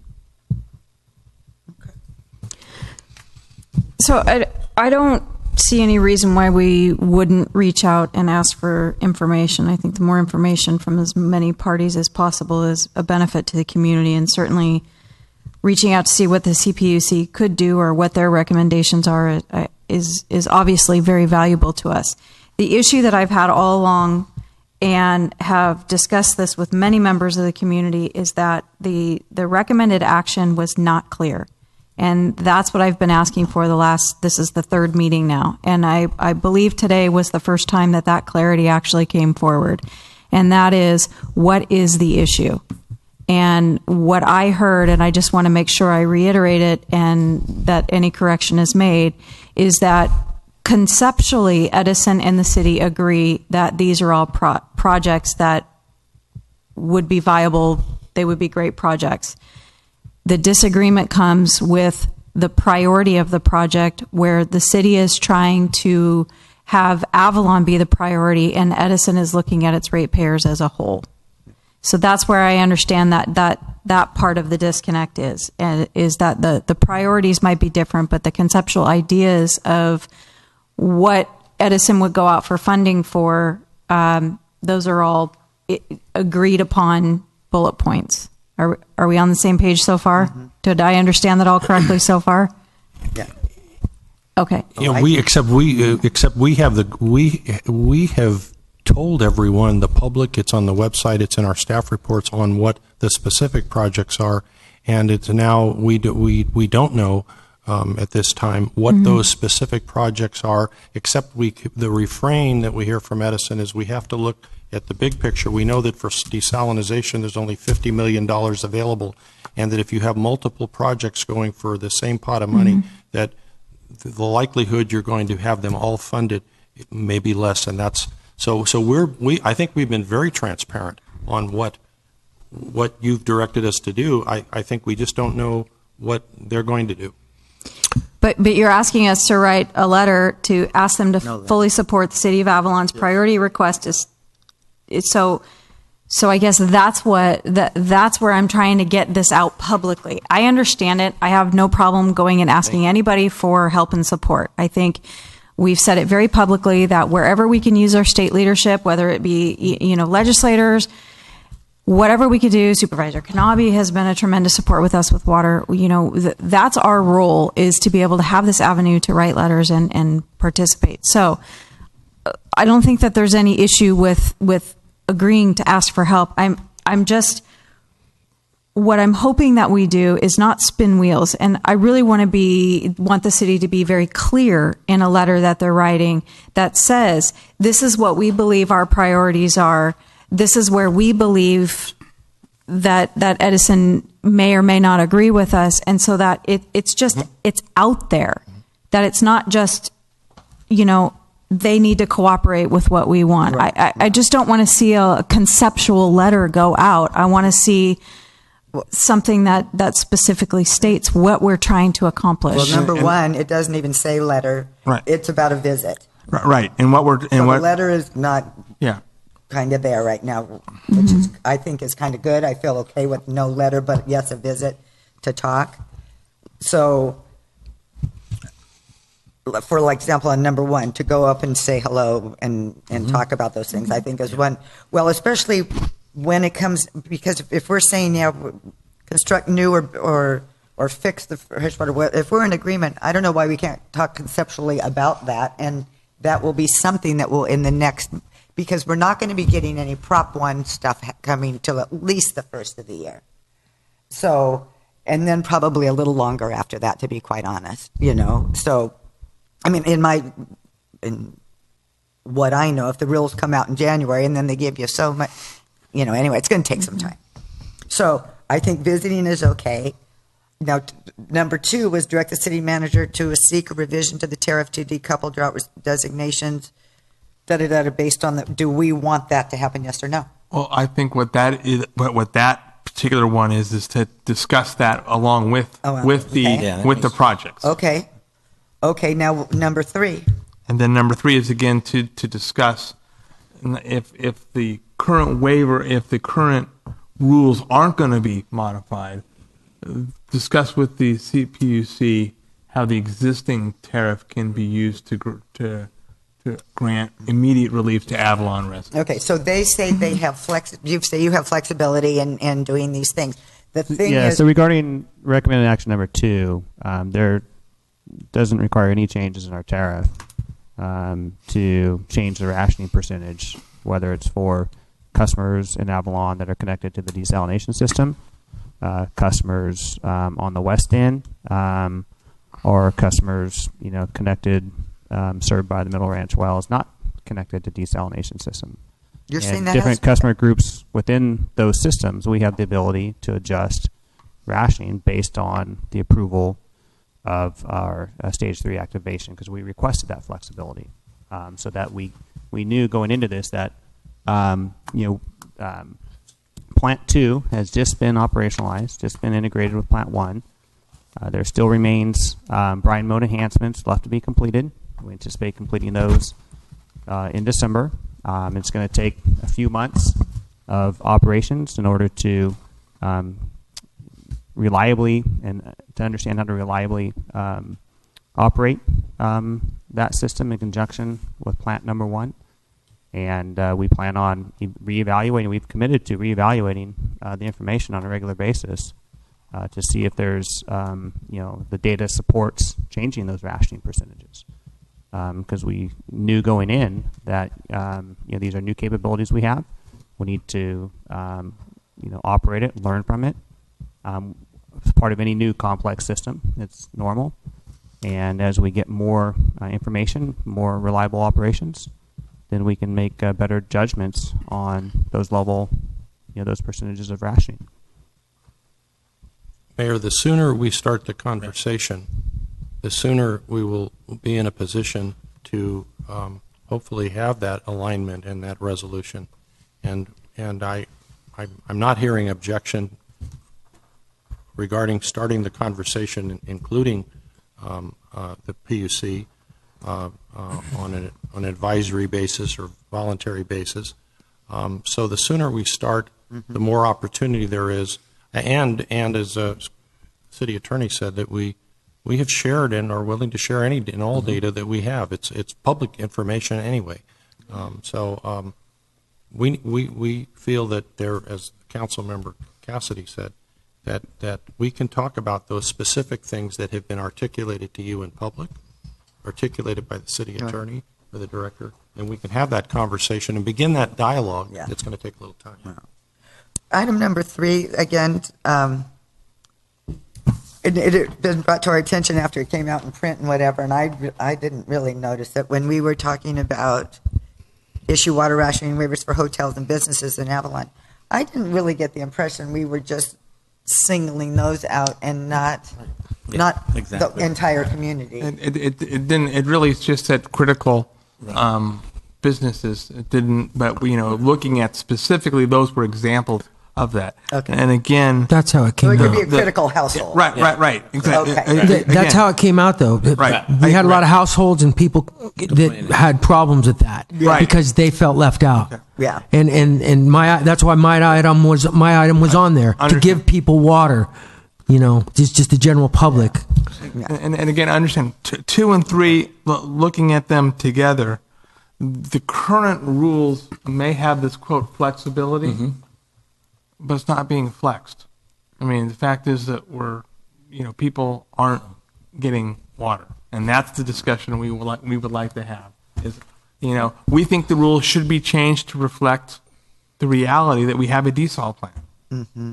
Mm-hmm. And we think that we should have a discussion about how the current tariff is being utilized when you have the capability of producing desal, but it's not being produced. And do you have a response to the letter we received from Edison from today on this topic? Today? Uh-huh. From Adeline? the I big saw that one? one Yeah. yesterday. The long one. Oh, I'm sorry. It The was long yesterday one. we Okay. received it. Yeah. Our response would be is that the plant has been permitted. We have spent money for a plant that would produce 225,000 gallons a day of water. We have asked Edison for the data that shows how much they're actually producing, what the current demand is. We do not have that data. And part of that is if we had that data, then we could see, yes, the plant is capable of this, this is what the use is, and there's 50,000 more gallons that could be used by people to wash their clothes. Didn't Councilman Cassidy ask for that information months ago? A month or two ago? Yep. Months ago, she asked for that information. And we've asked for that. But you got the information for the Carrillo report, didn't That it? was only, because we did get that for several weeks, because the agreement provided that in order to get funding, they had to provide us information about that plant's actual production during that period of time. So we got that. Then what happened is that I think they felt it was more efficient to use the new plant in the seawater mode because it would produce more water, and being a newer model, it's more efficient and more reliable. And so I think that's another good reason for Carrillo and this guy to get together. I think we had a staff recommendation. No. Okay. I mean, go ahead. No, I'm with you, but just in case it requires conversation, I want to talk about one more item before we move off of entertain a motion. So there is a little bit of discussion out there about the storage tank. And if you do very crude and rough estimates, a 2 million gallon tank in the off season might be 6 or 7 days, maybe 7 or 8 days. But in the peak demand season, that is only about 3.5 to 4 days worth of storage. And it just, I don't want us to get hung up on 2 million being the number, because it's, that's not enough. I mean, if a plant goes down and we're stuck, 2 million gallons is only going to take us in September, 3 days to go through, and then where are we going to be? And again, part of that was one of the options. The other option is shipping the water up to the Wrigley Reservoir. Mm-hmm. The option for the 2 million or 1 million gallon tank is that depending on where it's located, it's easy to get through the regulatory process. It's significantly less expensive than the others. And so you can get it done significantly cheaper. You can get it done quicker. And it provides something that you can it is much easier to get it passed. And so that's why that was an option that we emphasized. So the regulatory issues are the things that make it difficult? Well, because the pricing, I was looking at the prices, they're about the same. It's about the same to build that 2 million gallon tank and a pipeline over to Hamilton Cove as it is to ship the water straight up to Wrigley Reservoir. Okay, except that for a large reservoir, okay, you have to go to the Coastal Commission to get their approval. That's it. Period. Okay? For anything else, you're going to have to get access easements. Depending on where it's going to go, you're going to have to do EIR analysis. There's the acquisition of land, and the cost of operation is significantly more than a tank. Okay. So there's a number of factors there, but again, That's why we came to the council with the various cost options of it. And it's up to the council to say, here's the menu. This is what I want to. This is what I want to order. And what we're waiting for now is their expert to look at this and come up with, their options. Exactly, because I could make a much more vivid decision based on what the experts actually might recommend. And if it's way out of line, I mean, we can contest that. But if it's something that's reasonable, if Carollo and Franzi get together and they make recommendations, then they strongly recommend that, then I think that would hold more water as far as I'm concerned. Good. Well, I just, in following up, regardless with Prop 1 funding, it should be understood that Edison and the city need to work together in order to get that funding. So neither one unit can get the funding without the other. So we believe that with us partnered together, there's a better opportunity for us to get the necessary funding. So I'm hoping that there's good conversation about whether or not the 9 million gallon tank could be utilized for water storage versus building a new one, or I don't want to just build a tank quickly to build a tank. I want us to think about where we're going to go, and if we're going to put this time, effort, money, and energy into it, it should. If it's not going to serve the need of today, it certainly isn't going to serve the need of any growth in our community. So I just want to make sure everybody is talking about that. And maybe an outgrowth of this, if I may, an outgrowth is we need a water master plan. We need a master plan that'll define now. We need a master plan that'll talk about 5 years and 10 years, what the capital improvements are needed, not just in a city basis, but on an island basis, and identify those. And those would not only help us, as the council member is saying, it not only help us understand what the future holds in terms of our water system, but it also would give us projects that we could go to federal agencies and say, this is a specific project.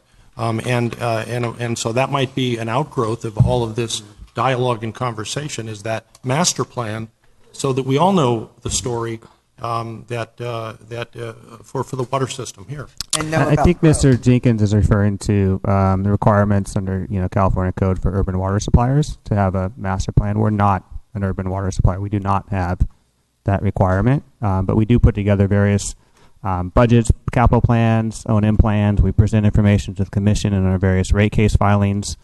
And commission does audits. We put together a lot of different information for them as part of operating the water utility, but there's no requirement on us to put together a water master plan. Every city that I've ever worked for that had a water system, we had a water master plan. And I think, and without, I wouldn't speculate how many, but I think it's just good business. It's good business to have, whether you're an urban supplier or a rural, and I've worked in both urban and rural areas, is to have a master plan. And I'm not, I don't want to add that as another, but I said this could be an outgrowth so that there's a longer term plan. It's a document. It talks about specific projects. It talks about capacities. It talks about an underground water supply basin and how it works together. Diversification. Yeah. So that might be an outgrowth of this collaboration that we are contemplating with the assistance of the CPUC. Okay, I'm just going to say one more thing. We are not truly a sustainable community until we talk about solar, offsetting some of these costs with solar energy.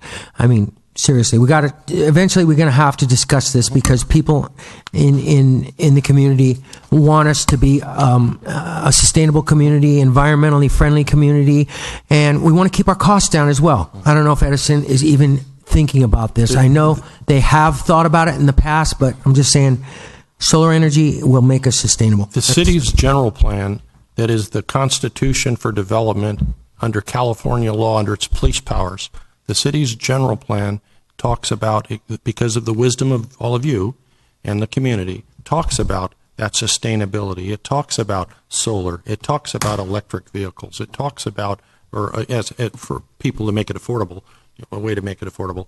It talks about those sustainability issues, and some of us would argue that those really are. That is, as you're saying, council member, that is the direction that we should take, at least as a city. And that general plan talks about that whole sustainability issue that is what you just referenced. 3 minutes. Okay. Any comments from the community before we go to Ryan? I want to thank you very much for coming. It's I'm really happy to come out anytime, answer any questions. Thank I you, and appreciate, Adeline, always a everyone pleasure. here. Thank you. Thanks Yes. for talking candid. Okay. Is there a motion or a direction?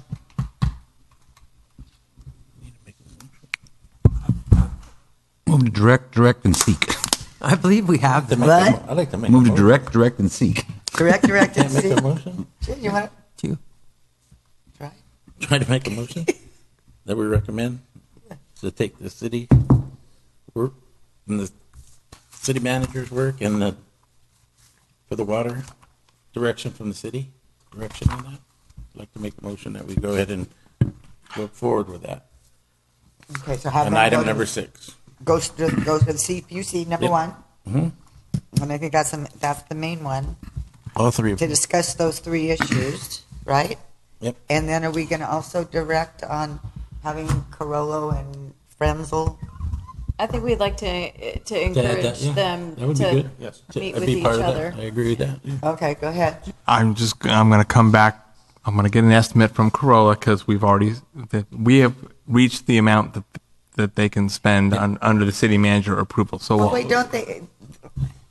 They won't even. They won't do it gratis? well, I can talk to them about it. I mean, I assume they will. It's not a part way. No, I know. No, I mean, if it's like 70 hours of meetings, I don't know. But yes, they will talk. Right. Okay, so it might be a few more bucks. Right. Possibly. Just a Again. few.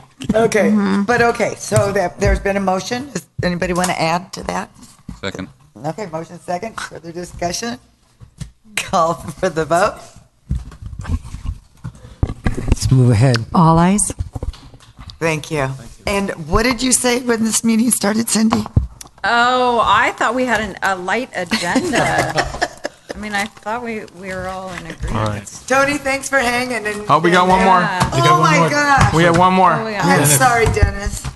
Is it Dennis? Yeah, it's Dennis and Scott. Thank a you. little bit. Thanks for hanging. Okay, excellent. David, Dan, you can go. You can go home. And miss all the fun? Come on. Here to support that. I think he's having fun. I think they're now here in Yes. solidarity. Yeah. All 3 of them supporting each other. Department heads have to stay. Councilman Sampson asked us to get some costs and pricing on potable water. It's not pretty. It's not pretty. We reached out to several people. I believe the city attorney has one cost that I don't have. The problem is you can go down to Vaughn's and, occasionally when they're on sale, you can get a gallon for 89 cents. Right. The cheapest I can get right now in bulk is through Vaughn's, by the way, and it's $1.32 per gallon. Are you kidding? No. It's on sale for 89, so they're going to charge us, give us a sweet deal, and Yeah. for 50 cents more. Yeah, it's explained to me that it's a sale price. Sometimes it's under their cost to get people into the store. Okay, hang on. Vaughn's card, yes. However, we're working on that 132. They tell me if we get a large quantity that can go way down. So, You were talking about large quantity. yes, you are. We have to keep in mind this price of $1.32 is to be picked up at the barge. Then we have to haul it, we have to store it, and we have to figure out a way how to distribute it. I'm not sure, the city attorney, do you, what was your price? Yeah, so what we did is we contacted 5 private water purveyors. Okay. And we talked to them about water trucks and water tanks or water towers.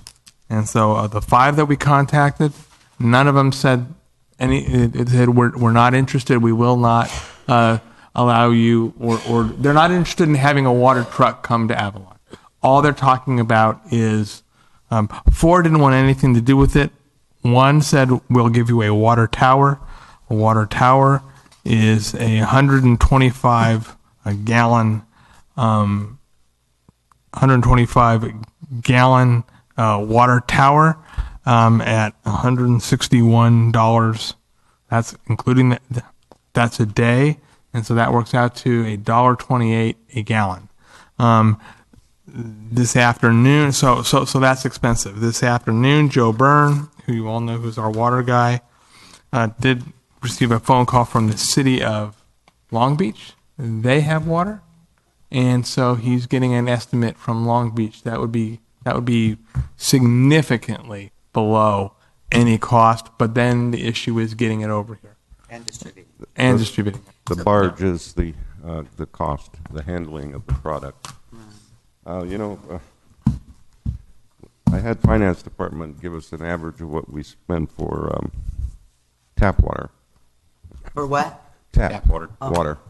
Edison. It's almost 3.7 cents per gallon. 3 cents a gallon? 3.7. Okay, well, maybe it's just we need to go with the waivers then. Yeah, there's no doubt.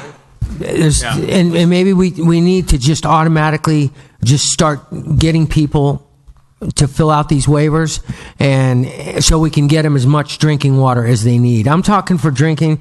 Desalination water is good water. I drink it. I think it's pretty good water. You can also filter it at home if you want. That's fine. Now, what about, let's say, getting some of our non-potable water from our well and having that distributed? I think we came to terms that we were going to try to park a water truck out here or a water tank out here so people could help themselves. Is that something feasible that we can do for the community? Let's see. This non-potable water would come from our well, Joe Machado Field. Yeah, and we did receive a letter from Edison. The city attorney did today. He may want to speak to on that issue. Okay. And they didn't say that it has to do with the right of water, and maybe Scott, you want to. Mm-hmm. What the letter I got today from the council from Edison is that Edison has purchased the water rights, the non-potable water rights, and that we'd have to enter into an agreement with Edison if we wanted to pump the non-potable water. Wait a minute, we already do it though. Well, right? I mean, the Island Company does it every day. The truck after truck after truck. So they have an agreement with the Island Company. The Island Company may have an agreement with Edison on that. Either of you guys know whether Island Company has an agreement with Edison about taking all that water up the canyon? We have a license agreement with the Catalina Island Company for water for the golf course. It's a revocable license agreement for the golf course. So, but they're not using it on the golf course. We'll have to look into that in terms of what the agreement states in terms of how they can use that water. But we do have a license agreement, and we're allowed to make that under general orders of the PUC. Do you know how much that agreement costs for the license cost? Can you look into that? Oh, how much? The license costs to have an agreement with Edison so we can distribute the water. It's just drawing it up, the agreement, unless they're going to charge us for the water. Okay. They would be, but they charge the Island Company for water. They charge you. Everybody still pays per gallon, no matter what. You just have to have a license agreement. No, it's free. Pumping costs. Pay the pump electric It's cost. not metered. Interesting. So that's what we need to get into our own water. So can you please look into that?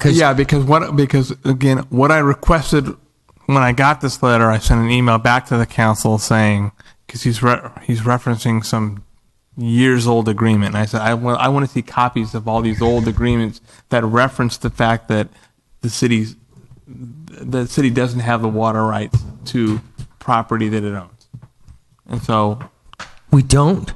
Well, no, that's what they're saying. Oh, that's what they're saying. Because the whole time I said, show me the agreements. Because this whole time you have said that if you own this property, you own the water underneath it. That is a standard I understand in California law. Okay, that's California. So can you please have that information by the next meeting? Yeah. And then see if you can make an agreement with Edison so we can direct staff to put a water truck out here so people can come and help themselves to wash their vehicles or wash their sidewalks or water their plants or wash the side of their house. I think that's a pretty easy thing. It's free. It's cost effective, and then we'll also encourage people to come in and get waivers so they can have more fresh water to drink. I'm telling you, I'm going to do it. I can't live off 15 gallons of water. I mean, people. You got 30 gallons. Where do you get that? My list that I don't says get 30 gallons. 21 gallons a day, and they said it's not time. I don't get 30 gallons. I get like 17 gallons a day between me and my boy. The floor is 30. They say, well, not my letter, and it says it's 21 gallons a day, and we call and it's not times 2. So we get 21 gallons one month, and we get 27 the next month. So Jeff stood up there and said the base on phase 3 is 30 gallons per day. Per person? No, per household. And the max is 200. Mayor, to end on another upbeat, That's you, the museum. could I just offer keep hanging out there, one- Ryan. Though you're doing one comment that there is new federal legislation that actually has been identified that possibly could provide funds for not just city projects for water for city concerns, but also for island. And as one of the council members, who I won't identify except as Ms. Cassidy, who said, well, gee, wouldn't it be useful if we had someone who was really researching and digging into that legislation to see how it might, and I agree with her 100%, and we'll be bringing that back forward to you on an advocate, a lobbyist, or whatever, who's right there in D.C., who could not only help us, but could also help with our utility. So do you know the status of, because what? So the Island Company came to the Planning Commission, right? And about giving away the water, and then did something happen? It got passed. And they can just start pumping now? Or it seems like I was hearing scuttle on the street that it wasn't that simple after all. I don't know. The Planning Commission approved it. So we're working with them to finalize that agreement, and essentially it's redoing an existing agreement. It's the license agreements that we've set up so that we don't need to seek commission approval on. They only go for 3 years, and so essentially every 3 years we have to renew it, and it has to be revocable at any time. How long is that agreement going to take to? My understanding is hopefully it's soon. Are you talking about their water?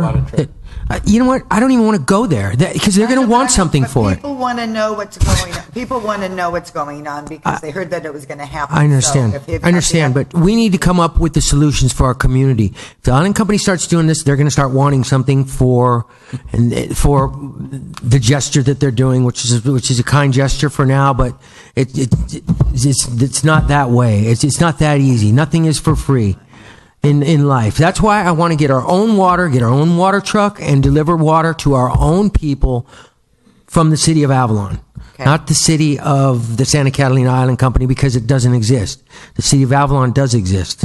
Okay, and I do have one more question because there's some confusion, so please clarify it. The water that they're going to be pumping is the existing, not from the new test wells. Correct. So that's a separate agreement regarding the test wells that they had set up in Avalon Canyon. Right. And I haven't gotten the latest status on those efforts yet. I know the initial tests weren't as great as what we hoped them to be. And so this is the well, my understanding, that serves the golf course, and that we've set up an arrangement where they can have that water available to others throughout the community to use. It's non-potable, so don't drink it, and use for landscaping and such other purposes. Okay, so good. So hopefully people heard that. That's good. Okay. Thank you again. Thanks. Are you done? Thanks, Dan. Dennis done? Dennis, We you can done? go into closed session. Dennis, I thought there was Dennis one. has There one. is none, but I said if you want. No. So what do we? How do we finish up with Dennis? We just say thank you for the information. Yeah. Yeah, thank you for that, because it's an easy decision to make. Yeah. We're not going to pay that. I mean, We still have if some we go into stage 4 and people start breaking down these doors, we're going to start getting those truckloads of water over here. But it's not. We're not there yet. So thank you for the information. I knew doors. All right. We're still working on some bulk prices. I do have one other item. Oh yeah. Okay. God, jeez. Okay. Sorry. Yes, sir. I'm going to give it to you earlier. The back concrete. Mm-hmm. I was directed to get another company price. I did. It's around $35,000. Oh, it went up. Perfect. It went up. So what we'd like to do is come back to you in 2 weeks. Next meeting. Okay. With a fourth, fifth vote. Next fourth, fifth We'll have Public Works Mm-hmm. for the Great. concrete. Okay. Okay. Perfect. Okay? Thank you. Thanks, Good Ryan. night. Don't leave us. Tomorrow. Thank you. Thanks. Thanks, Dennis. No, we're Tuesday. Tomorrow morning. Thanks, Okay. Dennis. Well, we'll say goodnight. Tony, the final score of the Cubs game was 9-3. 9-3. Tomorrow at 9 a.m. Yay, that's good. All right. Denise, thank you very much. Scott. Good night, Tony. And Chief Craig. Yeah.